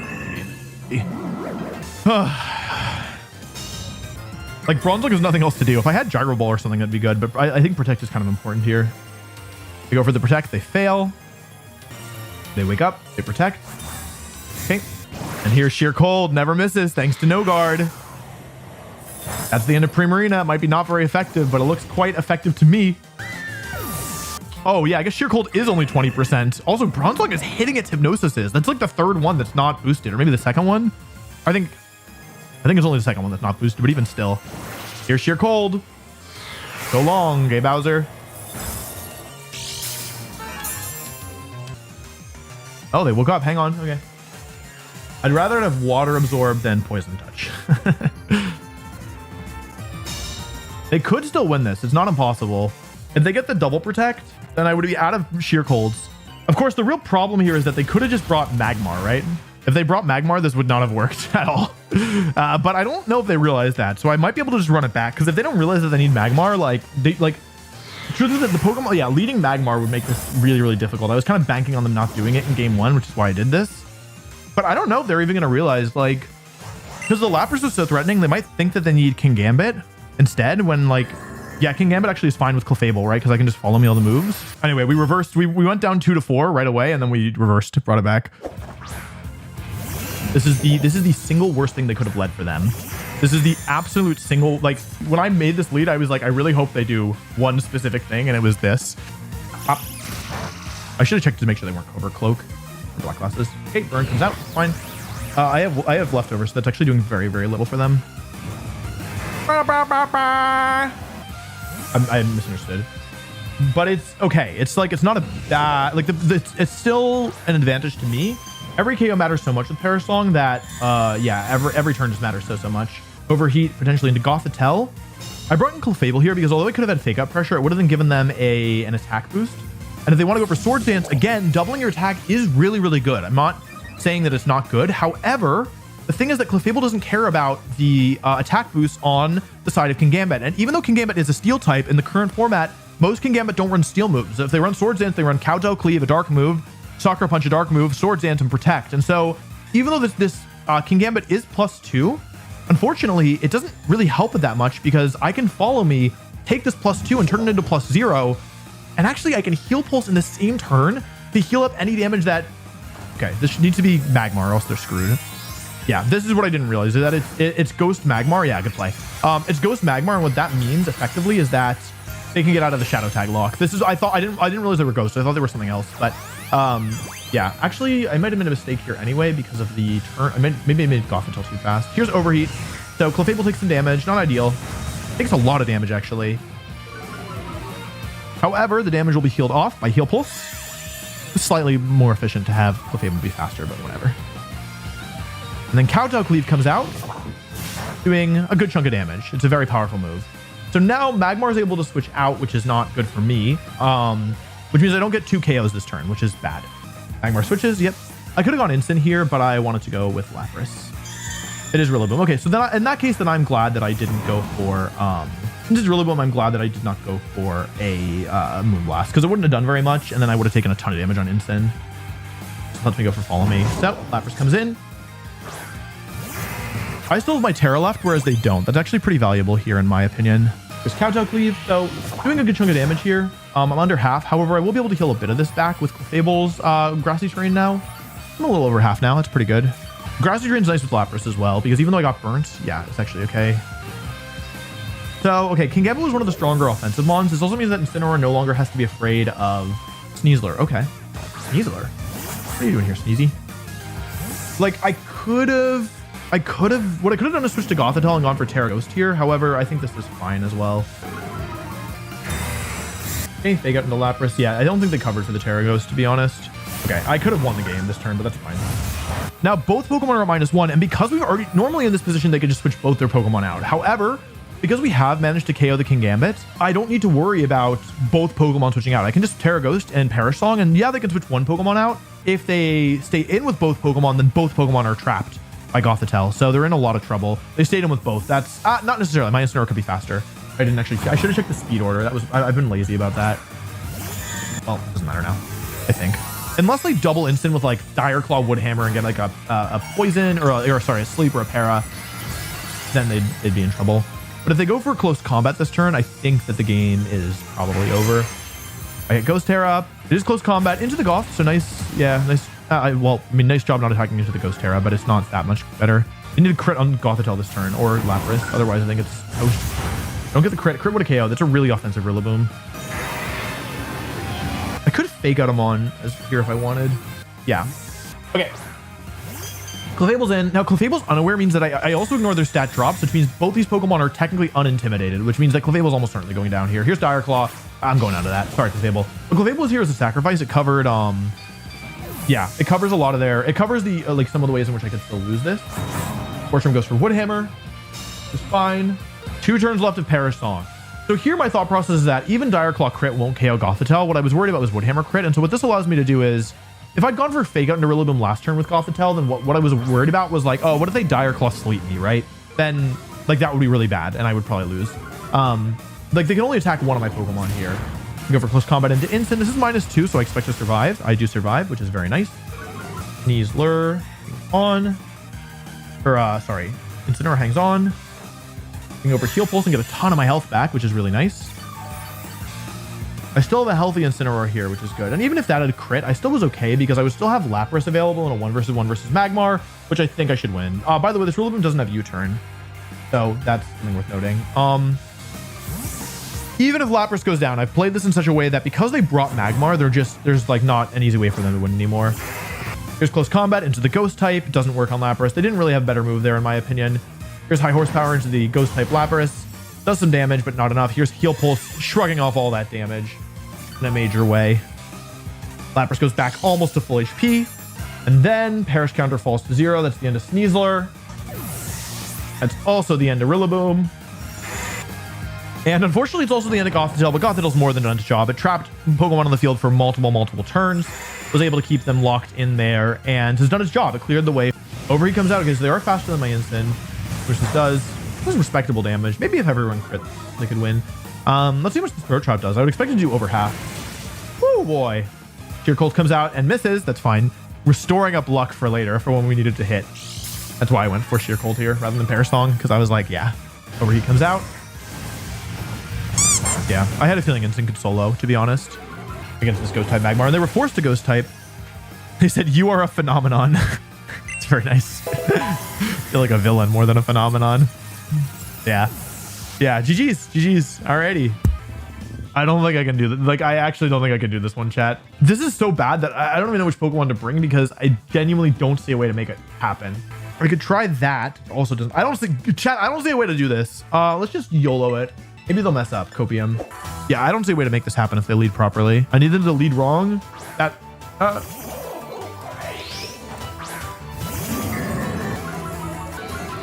Lamora switches, okay. Into Whomst. Oh no.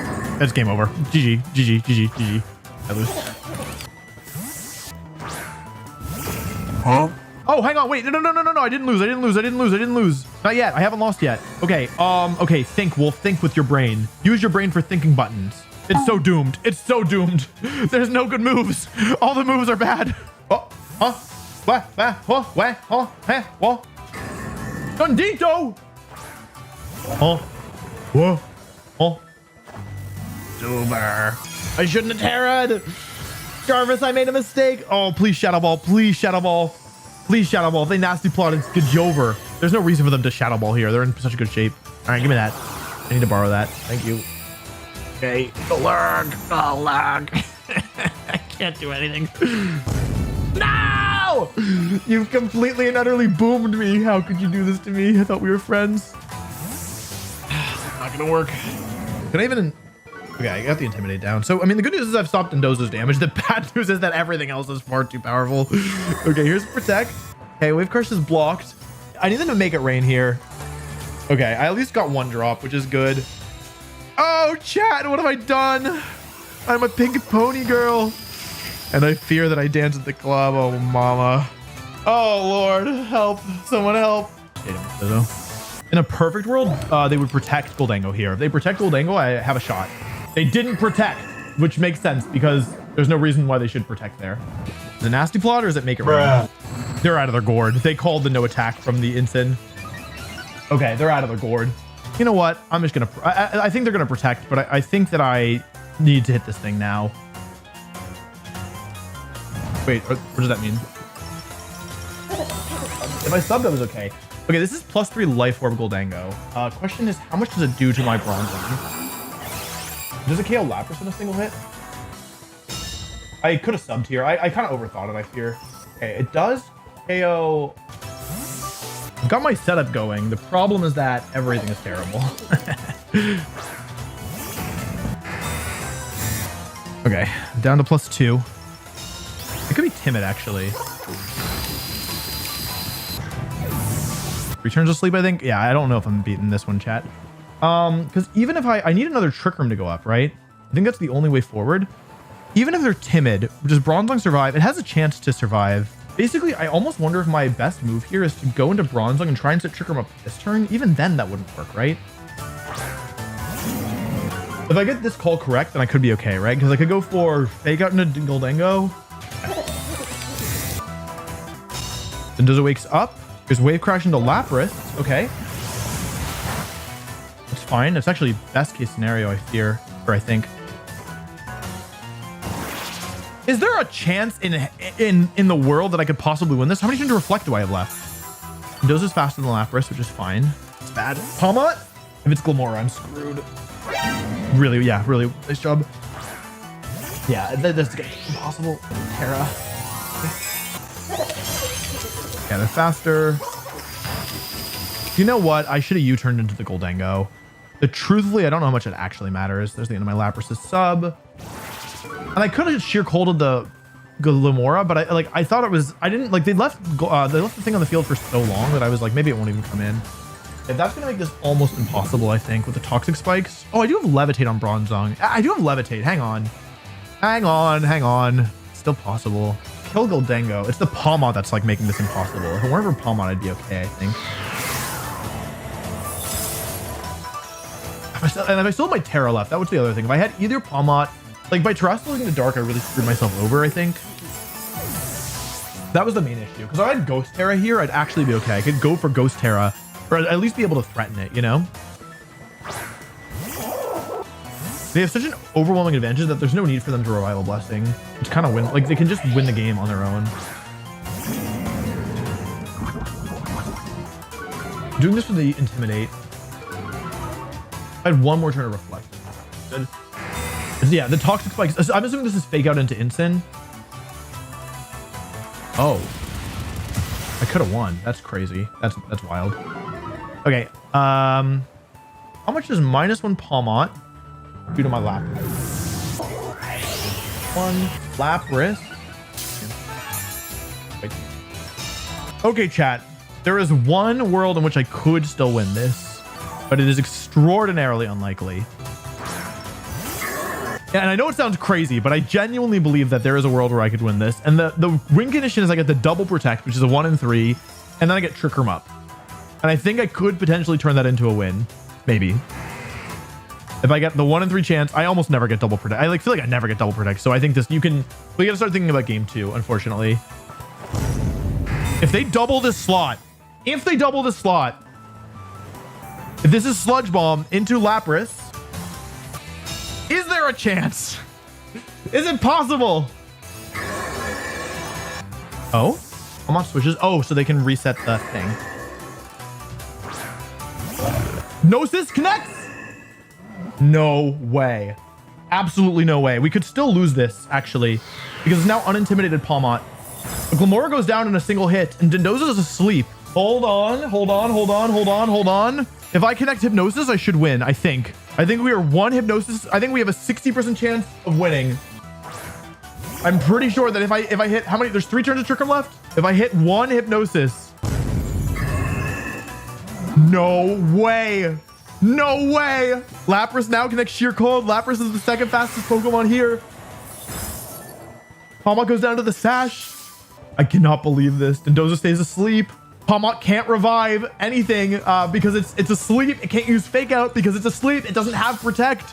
Somehow, against all odds, I think Lapras is going to take home this game. Dondozo does not have the moves to damage me. Gnosis does nothing. Your Cold comes out. That's the end of Palmot. That was the only Pokemon that could, in theory, get rid of Lapras. Dozo, 3 minutes left until the battle ends. We're going to win on timer. we actually probably could win on timer. Here's Sheer Cold. Gnosis comes out. Doesn't matter. Dondozo's still asleep. Lapras hits another Sheer Cold. Lapras lands 5 Sheer Colds to gain 4 Pokemon. Oh, man. And somehow we win game 1. Okay, we're probably still gonna lose this set because this is just such a bad matchup, but that is certainly one for the books. Oh my goodness, I cannot believe we won. Chat, I know it was a good game 1 win, but I don't know what to do. Yeah. I'm just gonna play assuming, okay, if they play optimally, I'll never win, right? I think I'm just gonna start playing this, and I'm gonna take a little bit more time thinking through my turns. Ideally, I'm sure I'll say that and then just mash button immediately. Interesting. Goldengo, Glamora. Okay. I have Incineroar the Anxious and Bronzino. Bronzong. Do I even if they do anything other than Nasty Plot here with Goldengo, I think I lose regardless, which is the fun part of this. I died to Meteor Beam, even with the Assault Vest, which is crazy but true. So I need them to go for Nasty Plot, basically. Here's Meteor Beam. They don't protect, which is good. The thing is, I'm sure I'll still die to Make It Rain. They also could go for Shadow Ball and kill Bronzong, in which case it wouldn't even really matter that I got the KO on the Goldengo. Here's Meteor Beam. If it crits, I lose. If they Make It Rain, I lose. The Make It Rain, I might be okay. Oh, no. Yeah, that's bad. I can survive depending on spread. I should survive this. Hang on. Yeah, okay. So I KO Goldengo, which is good, but now I can't get my strategy up, right? Which is really bad. Like, there's no way I'm going to be able to get...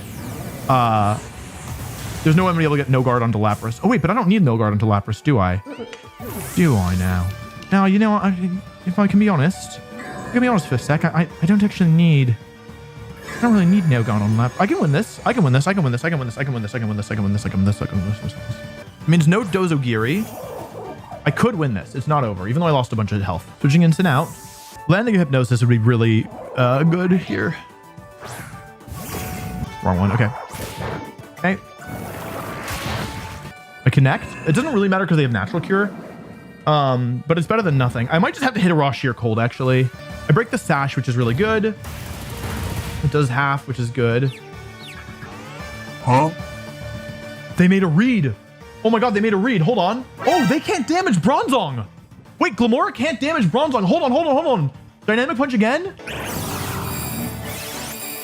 Okay. No. I took away no guard. Bruh.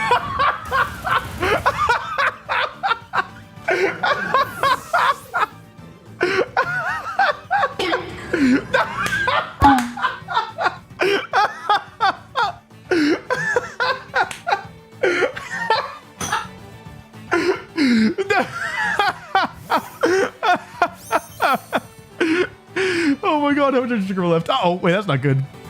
No guard hypnosis. Put Glamora to sleep because it's the main threat. The thing is, the Tatsugiri is Choice Scarf, so it has to lock into a move, and if it locks into Muddy Water, then it can no longer damage Lapras. And with Curse on Glamora, this is actually ridiculous. With Curse on Glamora, it'll die in 5 turns at worst, and then best, better. Sleep Talk. Oh, they messed up big time. Oh my god, they messed up Omega time. This thing is now completely useless. I'm gonna win. Glamora's only moves are ground moves, poison moves, and rock move, which it can't use in 1 turn, which means Bronzong hard walls it. Sleep Talk again. This is Choice Scarf Tatsugiri. It doesn't have another option. It has to keep clicking Sleep Talk. Glamora stays asleep here. The curse is still active. Dynamic Punch comes out. Doesn't connect. Doesn't need to, though. Another turn of curse. It's adding up. Oh, it's adding up real fast. That's over 50%. Glamora wakes up and goes for Spiky Shield. Blocks the Fake Out and the Dynamic Punch. Wait, how does it work if I miss? Fake Out into the Glamora. It's the end of Glamora. Sorry, that's the end of Incineroar. Incineroar knocks itself out, which is bad. However, Bronzong can now come in and it's not... There's no, like, threat anymore. Sleep Talk comes out. Doesn't matter. Yeah, I understand the Sleep Talk. They felt like they had to get the Sleep Talk right to win, probably, because, like if I... the obvious move is to Hypnosis Tatsugiri, I guess, in their mind, but... Yeah, I mean... Whew. Here's Curse again. Curse continuing to add up turn after turn. I think Glamora's going to take one more of those. Going to Bronzong, even though it only has 9 HP left. I think at this point it's locked up. I know I'm like, oh, how can I still lose this? But I think with the Curse active on Glamora, I think it's actually locked up because that's going to continue taking down no matter what happens. And Bronzong hard walls Glamora. There's nothing it can do to damage it. Here's Meteor Beam. Smart choice in my opinion. They needed my Bronzong to protect this turn so they could KO it next turn to have a chance. Even then, they were never beating Lapras in the end. But let's see here. Trick Room goes up. They are +2 now. Here's Curse. Do they survive? I think they're going down. That's the end of Glamora. Sorry, Glamora. Golurk KOs Glamora. Shockingly. Yeah, GG. Oh my god. How did we win that? How on earth did we win that? That is ridiculous. Winning that set is criminal. I could just raw sheer cold stuff. Honestly, I could do it. Before the next round, I need to think about the other mode and see if that can work. Or like what would need to happen for it to work. Because I think for this mode, I'm going to try this. This doesn't work versus all of their leads. However, it can be effective versus many of them. And frankly, that's good enough for me. What I don't want to see is Goldango Pelipper. Okay, that's not great. That's not great if you assume that I'm going to miss sheer cold, is what I meant to say. Oh, I'm actually faster than their Rillaboom, interestingly enough. I think I'm wrong. If they don't Terra Steel, do I survive it? It depends. Okay, Nesting Point comes out. Oh, I could Water Terra here if I wanted. Yeah, they protect here. That's what I expected. And actually, here's the reason why this positioning is good for me. Because the abilities activate in turn order, what I learned is that what you will see here is that Incineroar is going to move before Rillaboom. Incineroar moves first, and then Rillaboom gets the opportunity to go for an attack. In this case, it wants to go for U-turn to bring in Pelipper to allow, in order to allow Goldango to survive the Flare Blitz. However, as you can see from Grassy Terrain, from Intimidate activating before Grassy Surge, and a bit from the Flare Blitz going off before the Flinch there, I know that my Incineroar is faster, and this Goldango is Terra Steel, and so it has a choice here. It can stay in, yes, it can go for Make It Rain, but it's a Sulfust Incineroar. It's quite tanky, and if it switches out, then it loses the boost, and I get to get a Flare Blitz on something where, like, Poliwrath could take it, but then Poliwrath is stuck on the field in front of Gothitelle. What they would like to do is Make It Rain and U-turn to get the Pelipper in, so that they can protect the Goldango and stay in with Goldango. They could even Shadow Ball and U-turn if they wanted. However, my Incineroar is faster than their Rillaboom, which means they don't have the opportunity to go for a a U-turn before I attack. Here's Protect coming out. If they don't go for the double with Goldango, this should be Make It Rain. It could be Shadow Ball to be even better. Here's Make It Rain. We're going to take a lot of damage on Gothitelle, but we don't need Gothitelle to win this game. What we need to win this game is, or on Incineroar, sorry. We don't need Incineroar to win this game. What we need to win this game, realistically, is getting rid of this Goldango so I open up the Perish win condition. So I'm going to take a lot of damage here, which isn't ideal, but it's also not terrible. Here's Flare Blitz coming out.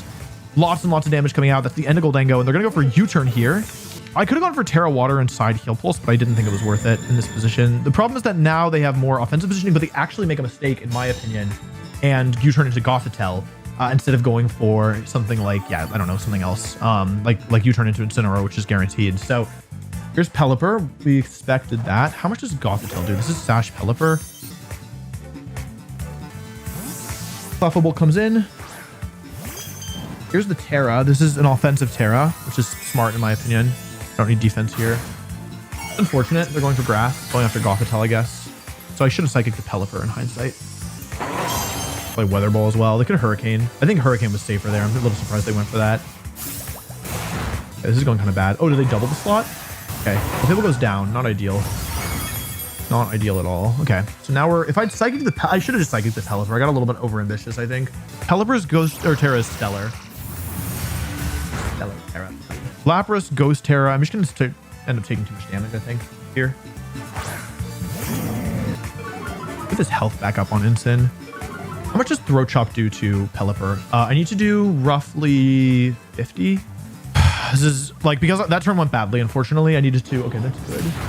Pelipper flinches. Living U turns into Incin. It's actually a lot of damage. The question is, what's the last mon here? Sneasler with Grassy Seed and setup options. That's not good. Okay, that might actually make it too difficult to win here. Okay. That's kind of bad, actually. Although now I could perish this thing. What are the moves? Dire Claw, Close Combat, Swords Dance. There's no more grass. Once the rain ends, there's a lot going on here. CC into Lapras. I die? What? Oh. Okay, I didn't think Lapras was going to die there, actually. Okay, that's shocking to me. That's really, really surprising. Hurricane. Okay, so Perish is now off the table. This is going to be instant or bust, I fear. No confused, no confused. Oh, no. Oh, please, please, please, please don't hurt yourself. Please don't hurt yourself. Please, Gothitelle. If you attack here, I think we can win. It's going to hurt itself. Gothitelle, use Psychic? Okay, okay. I think it's still doable. Okay. Oh, this is going to be down to the wire. All right. So how many turns of all the stupid conditions are even left at this point? There can't be that many rain turns left, right? There can't be more than... If there's two, I probably am still in too much trouble, right? All I need in order to win this, all I need in order to win is to get rid of this stupid Pelipper or stall out the rain. I think either works. Oh, the confusion makes things so hard. Okay. -1 Rillaboom and Pelipper, who's Sash broken. Bruh. 2 turns left. That's too many. Okay. Oh, this confusion is making things so difficult. There's the flinch. There's Woodhammer into... Oh, yeah. 116. That's -1. What? That's -1, huh? Hey, what? That's so much damage. Okay, well, that sucks a lot for anyone curious. I need them to make a mistake, right? I need them to go for Weather Ball this turn, like Weather Ball, Woodhammer, and forget that instance, Grass Terra. If they go for Hurricane, it's just over. Yeah, okay. If they Weather Ball here and then they miss a Hurricane, I can win. Maybe. It's even that's like kind of... I think I need Throat Chop to crit KO here. Yeah, I didn't do enough. I needed one more. And you know what the messed up thing is? That the thing that kills me here is the one Psychic I didn't use on Pelly. God, that's strong. Okay. Yeah, okay. I mean, it was always a... Like, I shouldn't have done this. Pelipper's faster. Okay. Well, that didn't go very well. It's a shame because I really got the early game going pretty well, but I messed up my turn. Like, I got the Psychic turns wrong. Like, I Psychicked the Rillaboom as it stayed in, and then I Psychicked the Pelipper as it's... What did I even do? Pelipper Goldango's not what I... Yeah, I thought about this before the first match and then didn't put it together in time for the second. So, I mean, this is bad, obviously. That's probably Goldango going to steal, is my guess. It's not Pelipper, most likely, yeah. So that's Steel Terror on the Goldango. This means that I can't hit it with Throat Chop for super effective damage, which sucks. Basically, I think having a 30% chance to win the game, to like be in the game, is actually not the dumbest thing I've ever done. It's not like good, obviously. There's nasty plot. Yeah, if this thing's allowed to just fire off moves, I think it just ends insta. Let's see sheer cold, baby. Oh, that's not good. That's not good at all. Okay. It's okay. It's so specific. Like, it's so hard to find, honestly, that I don't feel that bad for missing it. Fable goes down.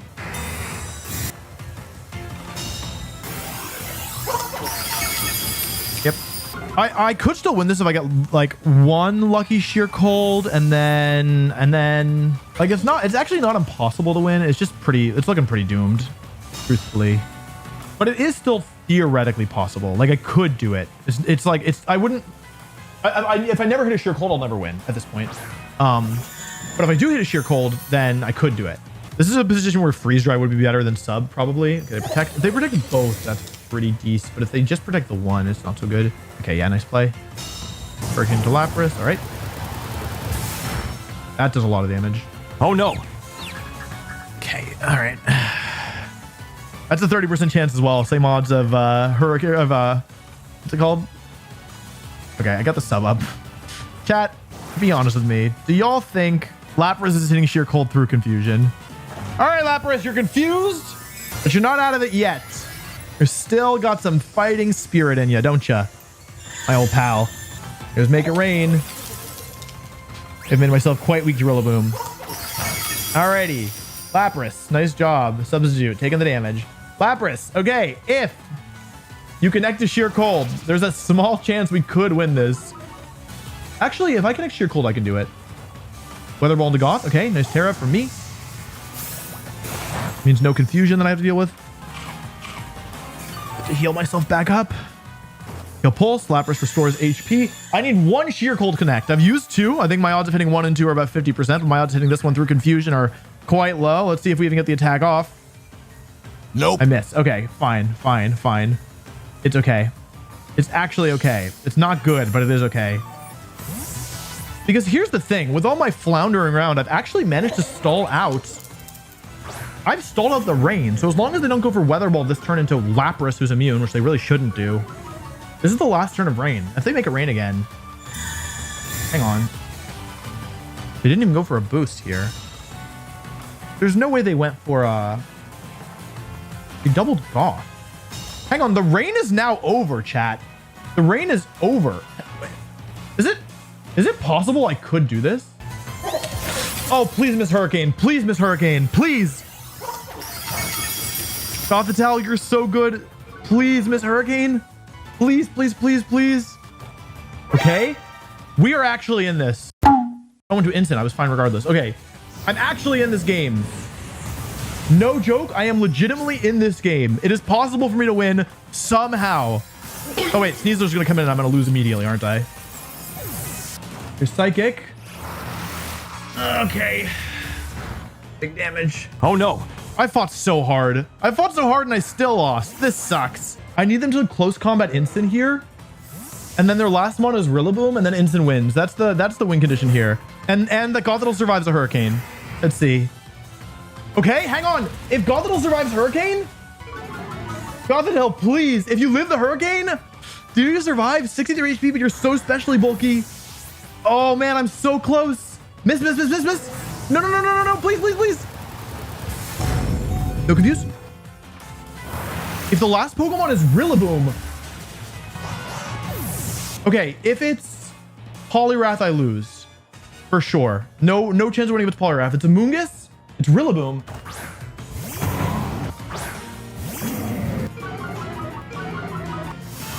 They're -1. Yeah, they got the turn correct. Okay. I could have gone for Fake Out plus Heal Pulse, which would have been really good. Okay. That's a crit. That thing is so strong. What on earth? What are they feeding this thing? I think I'm still going to lose this, unfortunately. I think I Throat Chop here because I don't want to take Infinite Recoil, and I'll go for Heal Pulse. And because in this situation, okay, yeah, that's the end of that. It depends on how much damage. It depends, first of all, it depends on if Hurricane connects. It depends on if Hurricane connects. If it misses, I'm in really good shape. If it connects, it depends on how much it does. Here's Hurricane. Does it miss? It misses. Okay, Incineroar's still alive. I think I was fine because of the Assault Vest, but I was worried about the confusion. Throat Chop KO's Pelipper. So now it's a 1-against-1 of Incineroar versus Rillaboom. Am I going to KO this Rillaboom in a single hit? Incineroar, outspeed the Rillaboom and prove you are the stronger fake out user. Flare Blitz comes out. We're going to game 3. We are going to game 3. I don't know how we won that. Actually, that was a crazy comeback. And we didn't even hit any sheer colds. Pelipper Rillaboom. Pause? Yeah. Chat, we are not out of this. Chat, we are certainly not out of this one. We are. This is not the worst case scenario lead. There's like no damage on the team. Oh, you'll be seeing some damage. That fake out break is super important. They fake out into Bronzong. We trade fake outs. This looks like a losing trade. However, it's actually fine. It's kind of fine. The problem is that the Rillaboom's really offensive, right? Oh, Terra. This has got to be Pelipper, right? Yeah, okay. That's fine. It's not good. It depends who they're targeting. If they're just killing Incineroar, that's fine. But if they're going after Bronzong, that's a problem, I think. Weather Ball. Into Bronzong, right? Wait, it hasn't turned its head yet. Oh, into Incin! They just took the kill! Incineroar! Dodge it! Okay, show me Woodhammer. Jarvis, Woodhammer, please. I'm really surprised they went for that, honestly. But now they've lost their water boost. Woodhammer, okay. Good hammer. Still taking a lot of damage. It's too strong. Okay. Trick Room goes up. Alrighty. Okay, cool. So, -1 Rillaboom and they've used their Terra. And they've already gotten their water type boost. Let's go into Golurk here. 4 turns of Trick Room remain. They'll swap, okay. 8 turns to Reflect. This is helpful versus Sneasler and Rillaboom. I assume Sneasler's in the back because it's been pretty offensively threatening. U-turn, okay, not ideal, but not terrible. If they have a Moongus, it's just doomered. Show me Goldango, I guess. Sneasler, either one. Either Goldango or Sneasler's fine here. It's the other mons that I have to worry about. Goldango, okay. In a perfect world, like KO my Golurk here. This might be a perfect world. Golurk doesn't survive this. Yeah, good job, Golurk. You are so goated. Honestly, you're so goated. Okay, cool. So, now what? I need to get rid of this Goldango somehow, right? Protect from Pelly, okay. Protect from both. Okay, so sub Hypnosis would have been better, but this is okay too. Okay, skill swap. Now we're down 2 against 4, but we still have 2 turns of Trick Room left. We still have our Terra available. Their Pelipper's in some decent trouble. They don't have easy switch. They don't have a clear way. They don't have a clear way of stopping Lapras at this point. So we've sacrificed half of our team. Golurk and Incineroar both went down. In exchange, though, Incineroar broke the Terra. Golurk set up Reflect and gave no guard to Bronzong, who passed it to Lapras. And so with these 2 remaining turns in Trick Room, we have to make them count. We need to get as many KOs as we can here. Ideally 2. And if Bronzong can land a Hypnosis, that's pretty good as well. Goldango switches. This is expected. That means Pelipper stays in. However, they might not remember that Bronzong now has Water Absorb. Here comes Sneasler. I agree. It's the least impactful Pokemon on their team at the moment. Here's the Grassy Seed. Going to activate Unburden. Sneasler goes up. Sneasler goes down. Here's Hypnosis. Connecting is a pretty big deal. The thing is, the rain is now ending on this turn. So, Fear Fold comes out. Okay. 1 turn of Trick Room left. If they go into Rillaboom, I think they're in big trouble. Goldango comes in, okay. So, I mean, I could sub here, right? Okay, they stay in with Goldango. What that means is that they no longer have a way of damaging Lapras because their Pelipper doesn't have rain. So it needs to go for Hurricane. Oh, wait, Hurricane hits because I have no guard. Never mind. Alrighty. Twisted Dimensions return to normal. Rillaboom. What's the play? Like, this is the crucial turn. If this turn goes well, if we see fake out. Oh, wait, I could have perished. Oh, yeah, perish wins. What am I doing? I didn't need to tell these sheer cold. It's fine. This is fine, too. Probably. Like, if I get an attack off this turn, I win. Fake out. Okay, now the only lose condition is Pelipper gets the 2-turn wake up. Doesn't get it. That's it. No way to lose anymore. Well, okay, technically there's still a way to lose, but it's not unlikely to happen. Sheer Cold comes out. Rillaboom goes down in a single hit. Okay, as long as they don't Hurricane Bronzong, get the confusion, they would need to get wake up guaranteed. If they Hurricane Bronzong, connect, get the confusion, and then hurt and confusion, that's the way that they have a way back into this. Okay, that's it. Good game. Oh, the stream just went down. What the heck? Insult to injury. I cannot believe we won this set. And we didn't even hit any super crucial low accuracy moves, right? We hit 1 on Pelipper, which was helpful just to avoid confusions, I think. Wow. Unbelievable win. I cannot believe we won that. That is ridiculous. That's honestly, I cannot believe we won this. That is crazy. How did we win that? That looks so bad. So same mons as earlier, but there's some key differences. The King Gambit is safety goggles. The Sneasler's coaching. I don't think the other one was coaching. The Dragapult's Terra Ghost with Terra Blast, which means that whereas the other one was forced to Phantom Force, this one can actually just blast through my Pokemon. Oh, it's not with the differences. It's a really hard matchup. I don't think this is gonna work, but I think it's worth a shot. Sneasler, Dragapult. Okay. So, okay, Sneasler, Dragapulti. Here's the Terra. This is most likely Ghost Terra or Stellar Sneasler. So you can't redirect coaching, which is something that I keep forgetting about, but I know right in this instance. Go for Follow Me. Go for Phantom Force. Okay. Truly, that's all right. Close combat. Okay. I got poisoned. So the Dragapult is faster than the Sneasel guy. Sneasler is the Sash, right? So I gotta watch out for that. Yep, okay. That's pretty bad. Okay. Metal Spirit, okay. Pretty bad. Yeah, that's pretty bad, unfortunately. Yeah, this is a problem for me. At the end of my thing here. Is there a way to do this? Yeah, this is the position that just basically is impossible to deal with. Oh, he let me do it. Okay. Oh, wait, but now I don't have... Oh, is he just going to overheat me? Yeah, I hit Dynamic Punch, which is really good. Okay. Okay, into Golurk. That's fine. That's honestly fine. Bronzong's the most important Pokemon here, and he goes for another Phantom Force. Okay. What should I do here? They're going for Follow Me, which isn't good. Hurt. Nope. Damn.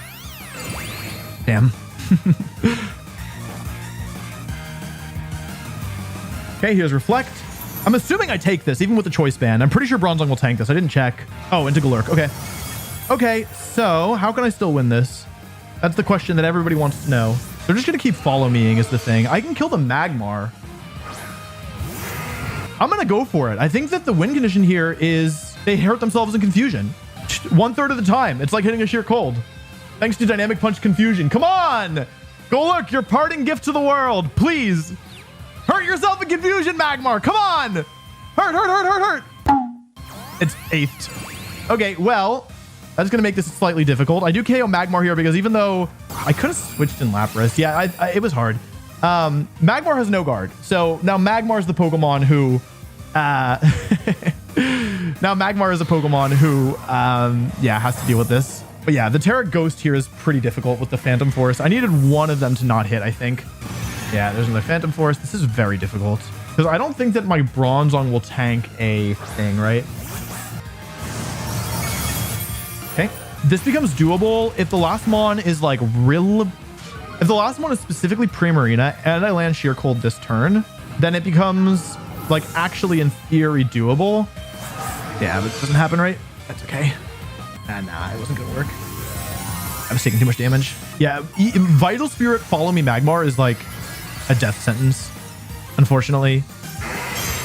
It's technically not over yet. Like, I know it sounds silly, but like Sneasler can't really touch Lapras. So if the last Pokemon is like, it would basically need to be Rillaboom. It would basically need to be Primarina because I don't think I can tank Rillaboom attacks well enough. And I don't get poisoned. This is my 3rd Sheer Cold, right? Or my 2nd one? 2nd one? 3rd one? 2nd one? I don't know. I don't want to like give anybody false hope, but it feels possible to me. If the last one is probably just King Gambit, right?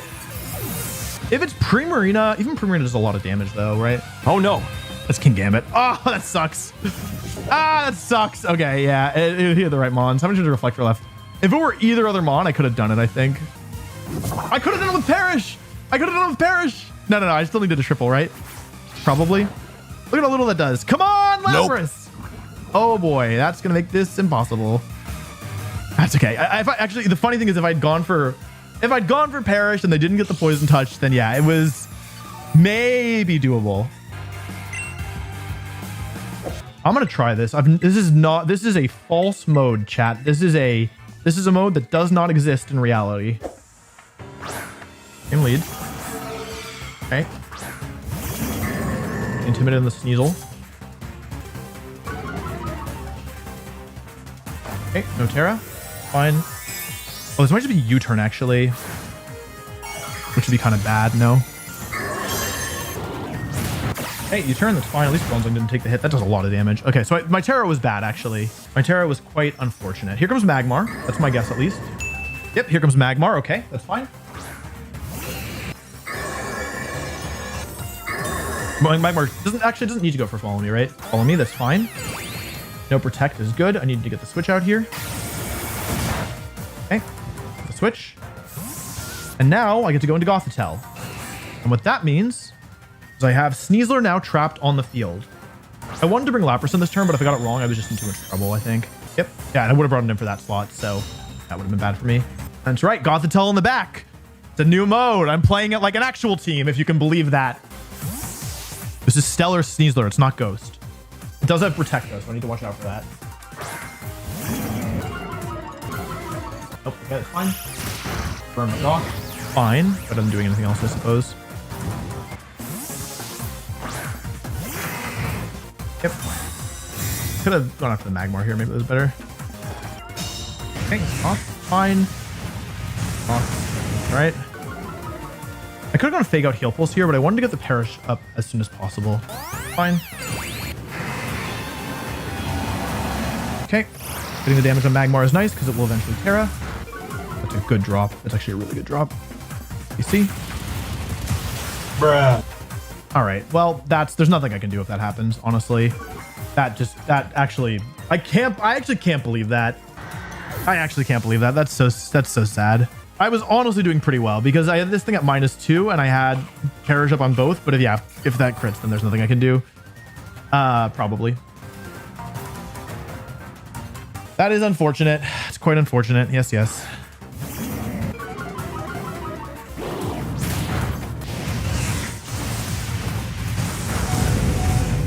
Okay, you know what's funny is I actually still had a way to win. That's the dumb thing here.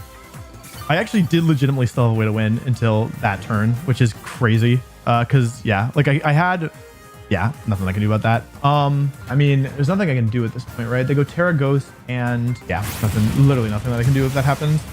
Yeah. Oh, that sucks. Yeah, they needed both crits. I was still, oh, okay. Well, insult to injury. Yeah, it's okay. It was a hard matchup and they played well.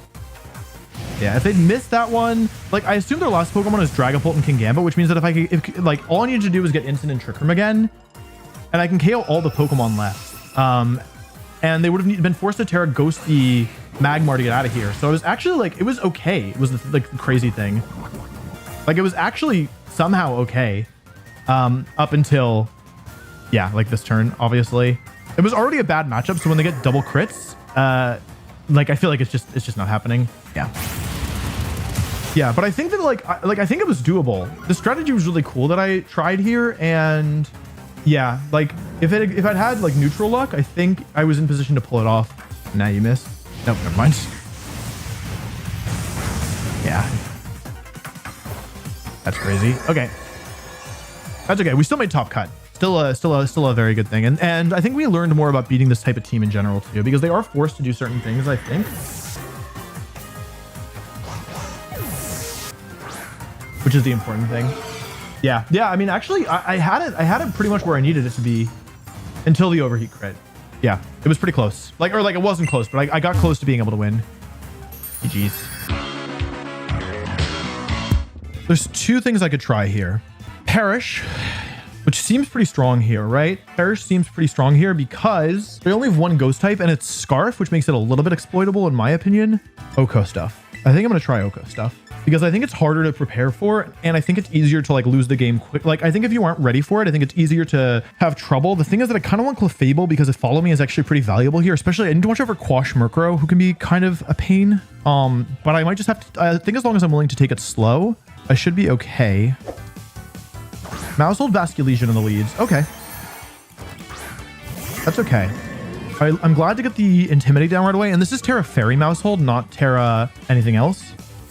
Rillaboom comes in. Nice play. Nice play. Nice play. It's probably flip turn to bring Mousehold back in.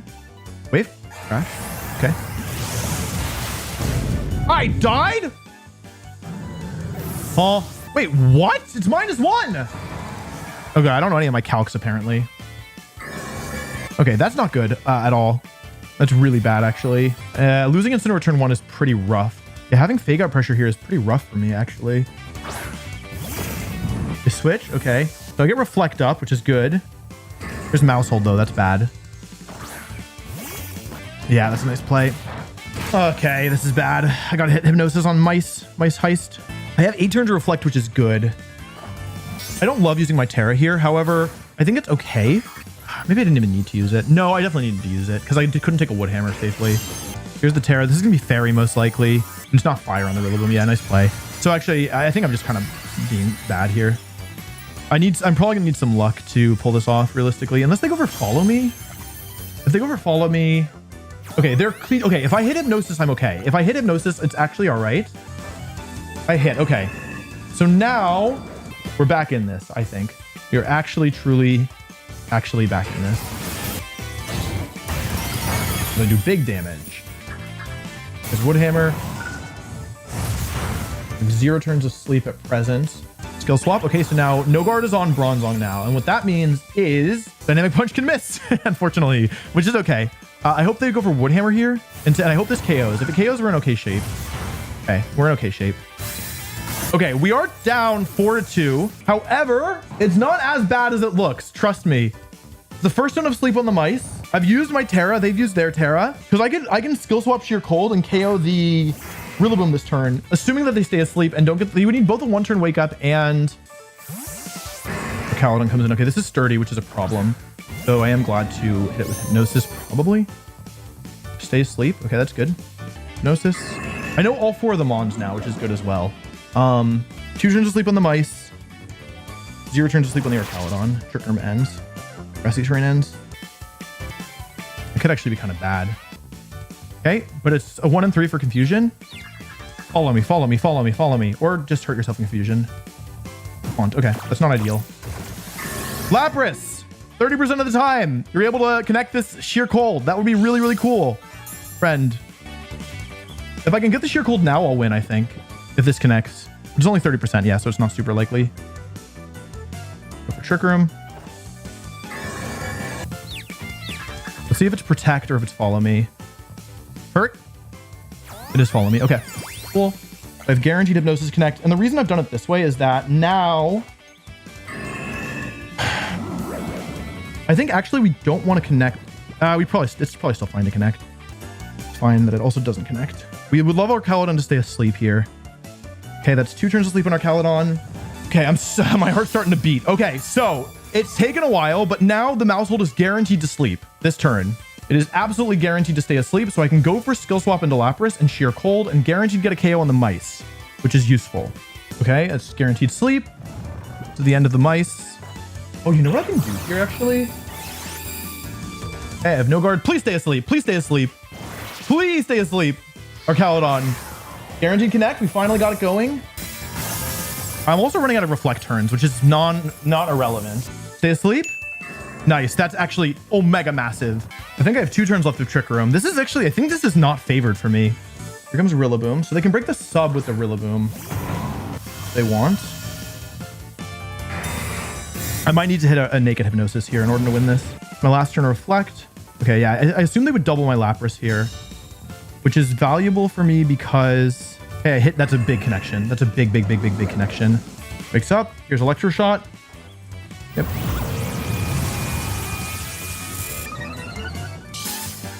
Should be into the Protect. Okay, so currently the abilities are Bronzong has, so I've taken away Sturdy here. The Rillaboom's guaranteed to sleep this turn. And now I can KO them regardless of Sturdy. Now they have 2 stacks of Last Respects. Rillaboom is guaranteed to sleep for this turn. It's still not over. Bronzong is Sturdy. TR is up. Show me Last Respects or Grassy Glide into Lap. They're not going to Grassy Glide here, I think. Into Bronzong. No. Sturdy. Okay, I have Sturdy. Don't wake up. I can't believe it. Oh, I'm still alive. Hang on. It's not over yet. Last Respects, the Sturdy from our Caledon saved Bronzong. Wait, I have a safe way to win it. I can win. Here's a Grassy Glide. Nice play. Why is the sub so small? Fine. You're holding the Basculesian. And a Basculesian. How many turns are left of grassy terrain? How many turns are left of grassy terrain? Because Grassy Glide crit's not going to KO Lapras, right? There's no way. 3 minutes left until the battle ends. Oh boy. I forfeited. Okay, GG. Okay, that was not easy at all. I would actually say that was quite difficult. Well, that's interesting. Okay. What's the Terra type on this thing? It's Terra Water. Okay. Rain Dance. Let's see they're targeting here. This is pretty scary. I should just Terra Grassed. Yeah, that was my bad. It's okay. As long as I survive. Yeah, I do survive. Great. Okay, they switch marker out. Arcalodon, okay. Makes sense. I'll be borrowing Water Absorb. Okay, Levitate on Lapras now. Sub up for Lapras. This is pretty scary, the Arcalodon. Wave Crash comes out and Bronzong's Water Absorb. I'll be borrowing some of that health. Thank you very much. Let's see, we would love to see Basculesian switch out into Mouse Hold, ideally. Show me a switch. Unfortunate. Maybe they're wave crashing into the other Mon, into Lapras here. This is actually probably bad for me. And getting the Terra is good, but I'm probably going to take a ton of damage with Gothitelle here. If they double me, I just lose. Like, actually lose. Not even like, oh, haha, I lost. Like, legitimately just game over. Here's Electro Shot. Usually this is into Lapras, but I have a bad feeling it's into Bronzong. Since, you know, there's the boost. It's into Goth, I'm in some trouble. Is it Goth? I can't even tell. Point where you're looking. Oh, no, not there. That's going to do a lot. I should survive, but okay. This is not good at all. Okay, at least Gothitelle makes it through the turn, which is good. I'm going to get rid of Arcalodon eventually. I mean, I should, assuming that this works. Okay. That's really bad, actually. Unless I connect, in which case I'm just goated with the sauce, but I have a bad feeling that connection's not in my future. If I'd done the move I wanted, the move I wanted wouldn't have worked, but yeah. Having a water-type Gothitelle here is really, really, really bad, if that wasn't obvious. Unless I hit Sheer Cold, in which case I probably win the game. Yeah, by terrestrializing there, I think I put myself in just the worst spot I could have. Miss Sheer Cold, that's fine. I mean, it's not fine. I'm probably going to lose now, but yeah, it's the best I could do in this position. There's still 1 turn of rain left. Bad. 2, 2, 2. This is the last turn of rain. This is bad. I think with the Assault Vest I'll take this, but I'm not like so positive about it. Okay. There's Electro Shot. Yeah, they're pretty good, honestly. They're playing well. Yeah, I think by terrestrializing, I needed to not terrestrialize that turn. Oh god, okay. Rain is over. I mean, I've made it through the Arcalodon, but the price was not worth it, right? Because also, this is the turn that Trick Room ends. If I still had Trick Room up, this would be a bit easier, I think. Yeah, I think this is not happening. Stupid Basculesian did too much damage. Yeah, nice play. Yeah, very nice play. I got rid of the Intimidate too. Or, I'm not even sure if Intimidate. Yeah, Intimidate was active. So it's 3-3, but because I have 2 ghost types, or 2 water types, it's like actually kind of doomed, I think. Yeah, I actually genuinely don't see a way to win this. 3-3. I go into Lapras. It's not even winnable. Actually, it's actually not winnable. I would need a Sheer Cold Connect at a pretty crucial time, like next turn, basically. Basically, I'm thinking they're going to last respects here. I think I'll survive the last respects, but this move is so strong.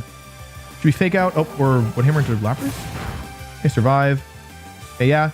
Basically, my thought process is that if, it's a big if, but if I were able to fake out Sheer Cold the Rillaboom this turn, then it would be 2 stacks. Okay, if they last respects here into the Gothitelle, okay, and to take it out, and then Gothitelle faints, and then Rillaboom flinches, and then somehow, against all odds, Sheer Cold connects. Sheer Cold connects. If it had connected, I think I could have won. Yeah, but I mean, it wasn't supposed to connect. It's not accurate enough, right? Yeah, I had 2 shots at it, right? 2 Sheer Colds, so it wasn't actually that bad of a gamble.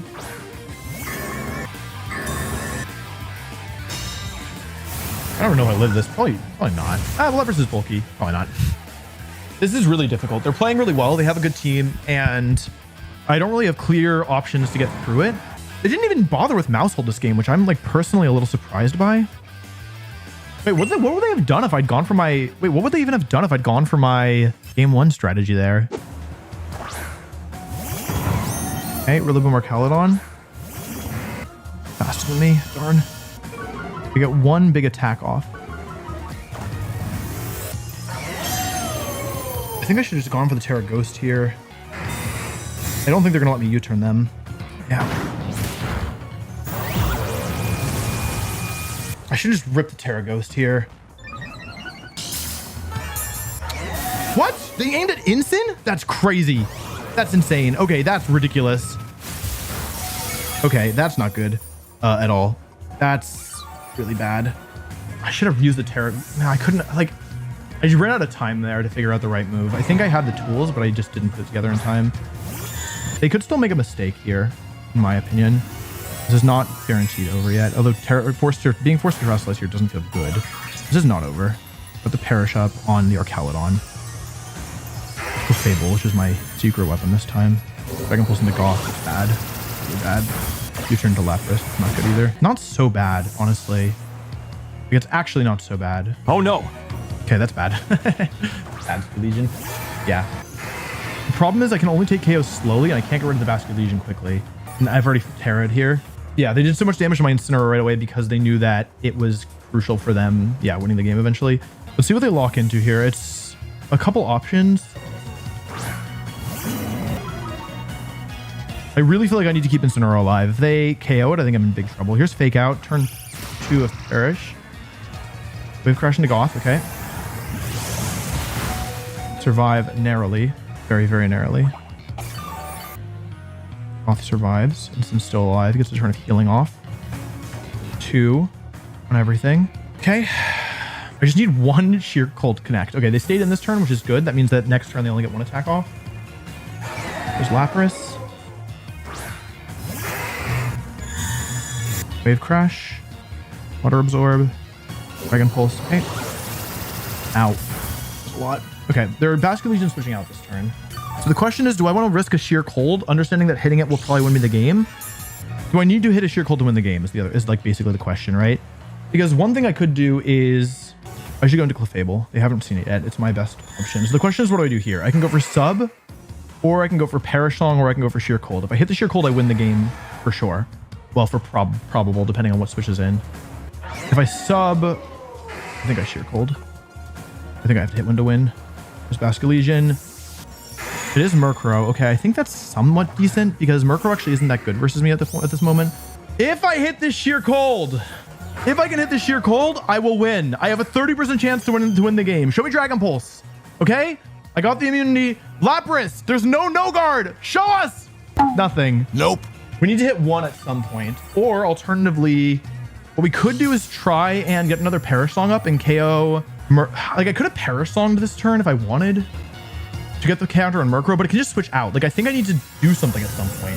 Like, I need to hit him on with some move. Grass is gone. There's Basket Legion. This means that Intimidate will actually stick, which is nice. Yeah, there's Murkrow going out. I didn't want to Moonblast that slot. This will give me powered up Moonblasts, which is good, I think. And this also weakens Basket Legion's power output. Okay, I actually got a Protect right for once in my life. That's nice. Okay, so now the Basket Legion is unaware, and the Clefable has... Wait, Adaptability... Wait, hang on a second. Can Adaptability Clefable do enough damage? Is that possible? Problem is the grassy terrain, right? If I can just get them to make the wrong move a couple of times. If I just had more health on Incin, that's literally all I need. Okay, they're -1 on both. Clefable's no longer unaware. Fake Out, okay, it's not great. Last Respects into 59 down to 27. I do take one more of those. Oh, I have Follow Me available. Didn't switch. Last Respects into Clefable. No, into Incin. I survive, okay. Adaptability Moonblast fired off. A lot of damage. I think they're going to U-turn here, but I decided to Flare Blitz anyway because I think it gives me the highest odds of winning. Because I didn't want to Throat Chop, basically. I thought that Throat Chop would mean that if I got it wrong, I would lose. And even if they U-turn here, they would hammer. Hold on. Wait. Flare Blitz should pick up the KO here. Okay. Hold on a second. Is Adaptability Clefable bringing this one home? I lose Incineroar, which is really bad. Really, really bad. However, they only have one Pokemon that can effectively do damage, right? Perish Song, Follow Me. I lose Clefable. I'm pretty sure that I'll go down to two stacks of Bastard Legion with the adaptability online. I'm almost positive. Yeah, this is a 150 base power move. There's no way I survive it. Almost one shot. It depends on how low my attack IV is. Good. Last respects. Clefable's done an amazing job. It has carried us through this game. It has now launched its last attack. Follow me goes happens and Clefable goes down. Just foul play. I'm not that worried about how much this is going to do. It does a ton. Why did it do so much? No, Lapras' base attack. Why did it do infinite damage? Okay. It comes down to what attack IV my Gothitelle has and how much health it has left. That's what this is going to be determined by. 3, 3, 3. How much health do I have left? A perfect IV Gothitelle takes maximum 68 damage from this move. What is my attack stat? This is not perfect IV. However, I was calculating wrong. Maximum damage here is 60, which means even on a critical hit, I should survive a foul play. We protect both. That brings the counter to 2. There's no use going for Big out here. Merkur doesn't have any moves that can affect the speed of the battle, which won't matter here. Foul play comes out. How much is Gothitelle going to take from this? The odds of me surviving are astronomically high. Only one of the critical hits KOs. I have a 15 out of 16 times 23 out of 24 chance of winning this game. And they spell disaster for you as sacrifice. This goes down. The question is, this all comes down to Gothitelle. And the timer. I could lose on timer. Merkur goes for foul play. How much does this do? Gothitelle survives. Heal Pulse fails. That's fine. Skip the animation. It's optimal. One turn of Merkur, one turn of Vascular Legion, but will we have enough time before the battle runs out of time?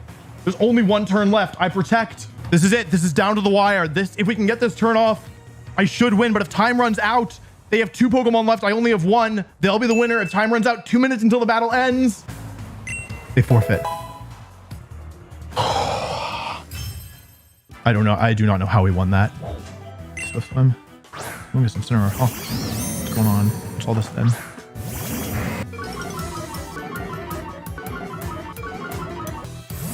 What's all this then? What's all this then?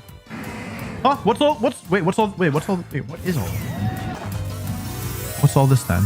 Okay, Arcalon on Amoonguss Instant. Looks like they countered the sheer cold mode, but I didn't do the sheer cold mode. So see if they tear it a ghost. That's the main. Hey, fake out. Okay. Cheeky Ute.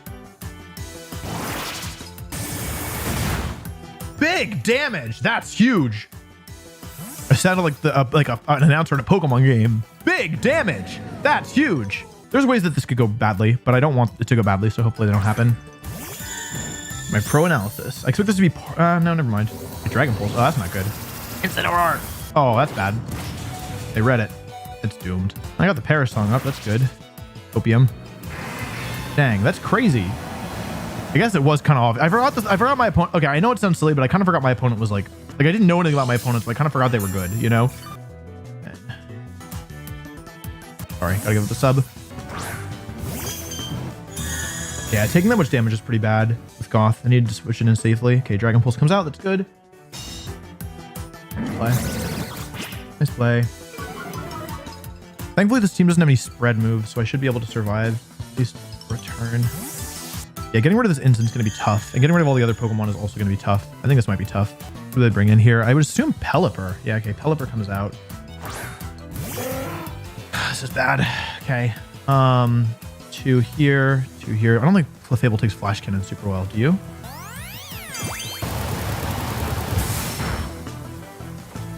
Sorry, Clefable. I played this one pretty bad. I had a really good start, I think, and then I got kind of like I lost myself in the sauce turn 2, which is bad because like I had the start correct, you know? And so having it be like this is pretty rough. Get the sash broken. 1 turn left. Here. It actually is still possible to win. It just is going to require probably a sheer cold to connect. Actually, it might not be possible to win anymore.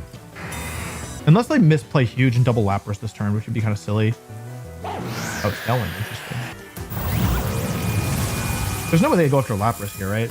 Yeah, there's no way they go after Lapras. It'd be completely ridiculous. Yeah, although why, you know I'm a grass type, so I don't know why I do that in the first place, but none of my business.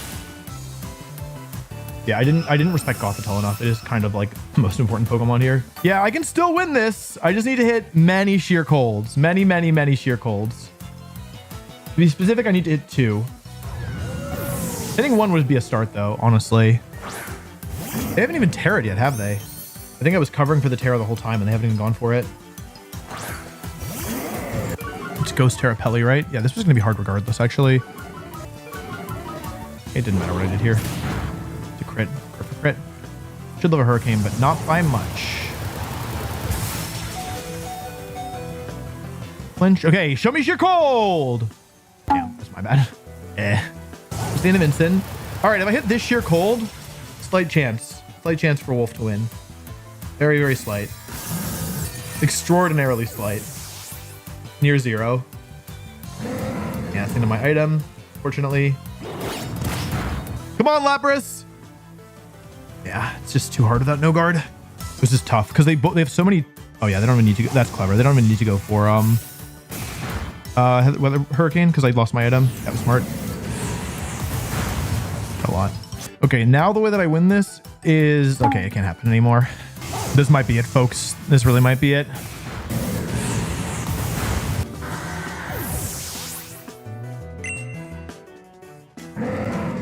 This is unfortunate because the leads actually went my way, and then yeah, Pelipper is just actually pretty difficult, especially with Ghost Terra. They didn't even need their Terra that game, which is crazy. I'm gonna try it again. I can't figure out the other way through. I think I have to try this again, even though I don't think it's my best option. Okay, could have done my other mode, but no guarantee it would have worked.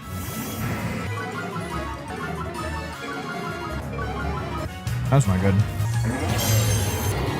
That's not good. That's okay. This also isn't super good in my opinion. Okay. Okay. Still alive. We get spored here. Ow. Not nice. Here's the Terra. I forced them to Terra by doing this. It's not that good for me. I forced them, but yeah, whatever. Okay. I should have U-turned the instant there because it can't protect itself and it's going to be, I know it's going to be terrestrializing. So yeah, go and Tickle Fable. Okay, nice. Now there's not really any threat. Okay. So I have no item on instant anymore. Is it worth even going for that? Because I could switch in Heal Pulse here if I wanted to try and heal Incineroar back up. Is Parting Shot? I think it's Parting Shot. They'd be crazy to do anything else. Yeah, my throat drop play didn't make much sense in hindsight, but it's fine. I like forced the Terror out because I spooked them with it. This KO's a Moongus. I've used my Terra, kind of not super. I mean, I blocked him. I doubled a Moongus with it, so it's not the end of the world. It's not the worst thing I've ever done. Michael Fable. Oh well. Okay, Amoongus is down. Incineroar is nearly down. We both terrestrialized our Incineroars. This game is not over. Like, it's not great. Don't get me wrong. Certainly not ideal, but it's also not terrible. Pelipper comes in here. Okay, if they double attack here, I'm in really good shape, I think. Show me Hurricane. Okay. Show me Electro Shot. Nice. Fusion doesn't matter because I Follow Mead. Electro Shot.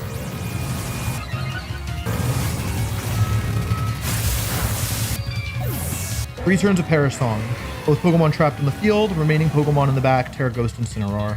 So it just comes down to some speed tiers, right? Going to Goth, who's still at full HP. This is turn 2, or like counters at 2. Hurricane comes out into Lapras. Nice play. Smart attack. Sheer Cold? Doesn't really matter here. Oh, okay. Well, I'm not complaining about it. Basically, the reason that's optimal, even though it's like looks a little silly, is that this allows me to get an Intimidate down on the Incineroar, whereas otherwise I wouldn't get the Intimidate down. I don't think it really matters, in all honesty. This game is not over because Incineroar can do a lot of damage to my Lapras. However, at the end of this, protect both this turn. I should be able to get a Perish Song against this Incineroar, and I think I'll win the 1v1 even without the Intimidate. We can't get a substitute up here because...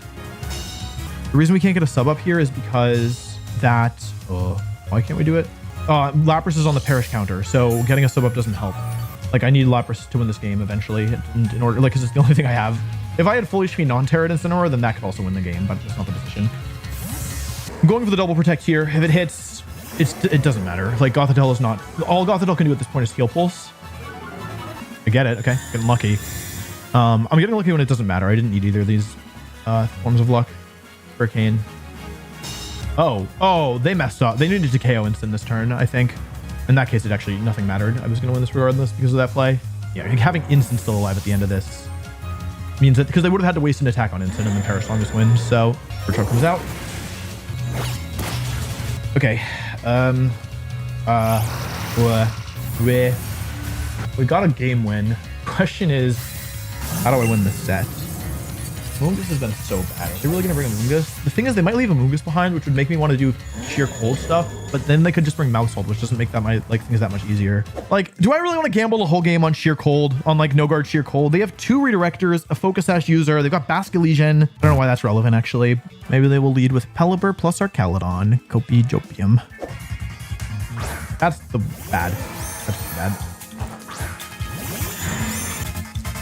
I'll just click sheer cold. I don't care. I'll do it. Oh, it's Ghost Terra Pelly. I was like, there's no way they're Terra watering here, right? Yeah, makes sense. Makes sense, makes sense. Yeah, and I can't trap them in. Rothfel's kind of worthless here, actually. Kind of a bad turn 1 if you look at it that way. Probably Wave Crash Hurricane, Wave Crash Goth, Hurricane into... They doubled the freaking Lapras. Can't believe it. What? They doubled the Lapras? You're nuts. Did a lot. They did too much. I'm going to hit sheer cold. I'll do it. I don't care. Did a lot of damage. I actually do care quite a lot. Show me the demise of Incineroar. Show it to me. This is looking really bad. I think... Oh, double out. Huh. Interesting. Moongus? Okay, yeah, Archaludon makes a lot of sense. Ooh, this is bad. Wait, I'm actually getting rolled here. Especially because I just Terra'd. Yeah, this is going awfully. Unless I had sheer cold, in which case I'm cooking. All right, come on, Lapras. This is the most important sheer cold of the tournament. You got me, right? If nobody else got me, I know Lapras got... You don't got me. If that had connected, I would have been in really good shape. This is looking almost impossible at this point, I think, because they've already Terra'd. The win condition is like something ridiculous. Actually, even that doesn't work. I don't see a way to win. I think they just gamed on me, and I did not play properly. Oh, hold on. Wait, hang on. I assume they do something different. Oh, into that slot. Come on. Wait, hang on a second. Wait, hang on a second. Wait, hang on a second. I assumed they would make the like perfectly optimal play this turn. With how this has gone, it's actually not 100% over. They stayed in with Archaludon. Hang on a second. This is not over. Because I only need you to get 2 KOs here. You know what I mean? If they get greedy here and do anything other than Parting Shot, this is already kind of gravy in my opinion. Parting Shot. Yeah, I could have gone for Throat Chop, but I thought I would die. So I didn't do it. Hold on. This is not over. Which is a crazy thing to say, but it's true, I think. So there's only 2 turns left of Perish Song, right? Does they let me get this online? Wait, they brought Pelipper in? Hang on, this is not over. How many turns of everything are left? 2. Take a Hurricane with one of my Mons. Not the end of the world, though. I think it's actually probably better to take it with Lapras. Rain is over, which means Pelipper needs to switch out if it wants to regain the weather control, which I assume it does because this moves kind of suck without the rain. Wait, that also means that... wait, hang on a second. Archaludon can't use Electro Shot this turn, right? Pelipper's forced to switch. I guess this doesn't actually help me that much because I still haven't done anything that I can use Body Press. I should take this pretty well. Bruh. That's 100% my bad. And you know what? I could have run the calc. If I had run the calc, I would have known that that was not going to work for me, right? Now I can't win anymore, unfortunately. I just doomed myself. It's a crazy way to go out. Because I could have protected both there and been in decent position. I just got greedy with Lapras, but I should have realized that even getting greedy with Lapras doesn't help me that much. Yeah, I legitimately can no longer win because I made that play. That feels pretty bad. Well, okay. Or they predict with Pelipper. Yeah, actually, but since Instant is Parting Shot, I was actually in pretty decent shape if I hadn't done that. Not decent shape, but I was up a Mon on a Perish Trap team, which is pretty big. Parting Shot. Hurricane, okay, well. That's not good. I didn't activate the berry. Shoot. I survive. If I still had Lapras. Basculegend's the last Mon with 2 stacks.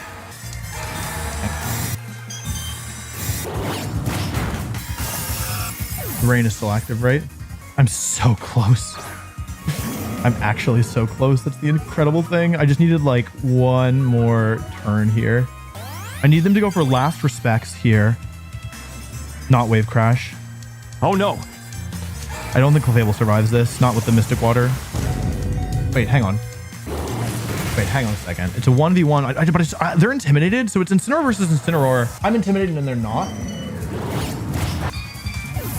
I was so close. I just needed Lapras to be alive. Let's see. U-turn comes out. 20. What are they doing? Wait, hang on. Is it more optimal to go for Flare Blitz here, which does slightly more damage? Or I think I have to U-turn and hope that I live 2 Flare Blitzes. How much do I have left? This is going to be down to the wire. 48 down to 8. That's not going to be, that's the end for me. I'm like 1 attack away. Yeah. Come on, Incineroar. I was so close. Yeah, I feel good about the moves I made, but I just came up a little bit short. GG's. Dang. It was a really hard matchup, honestly. And I like, yeah, it was obviously I made some mistakes, especially the Lapras, but at the same time, like I've made a lot of really good plays too. So it's hard to like not like, I feel like I shouldn't focus just on the mistakes. And also, I don't know. Also, I'll say it. How many hours have I been live for? And I've been live for 9 hours. So I think it makes sense that my play is deteriorating a little bit. I still think this was a crazy, crazy run for this team. So I'm overall happy. Gets my thumbs up. Thanks again to Dragon City for sponsoring this video. Click the link in the description to download the game and get yourself the free starter pack and the very rare Black Metal Dragon.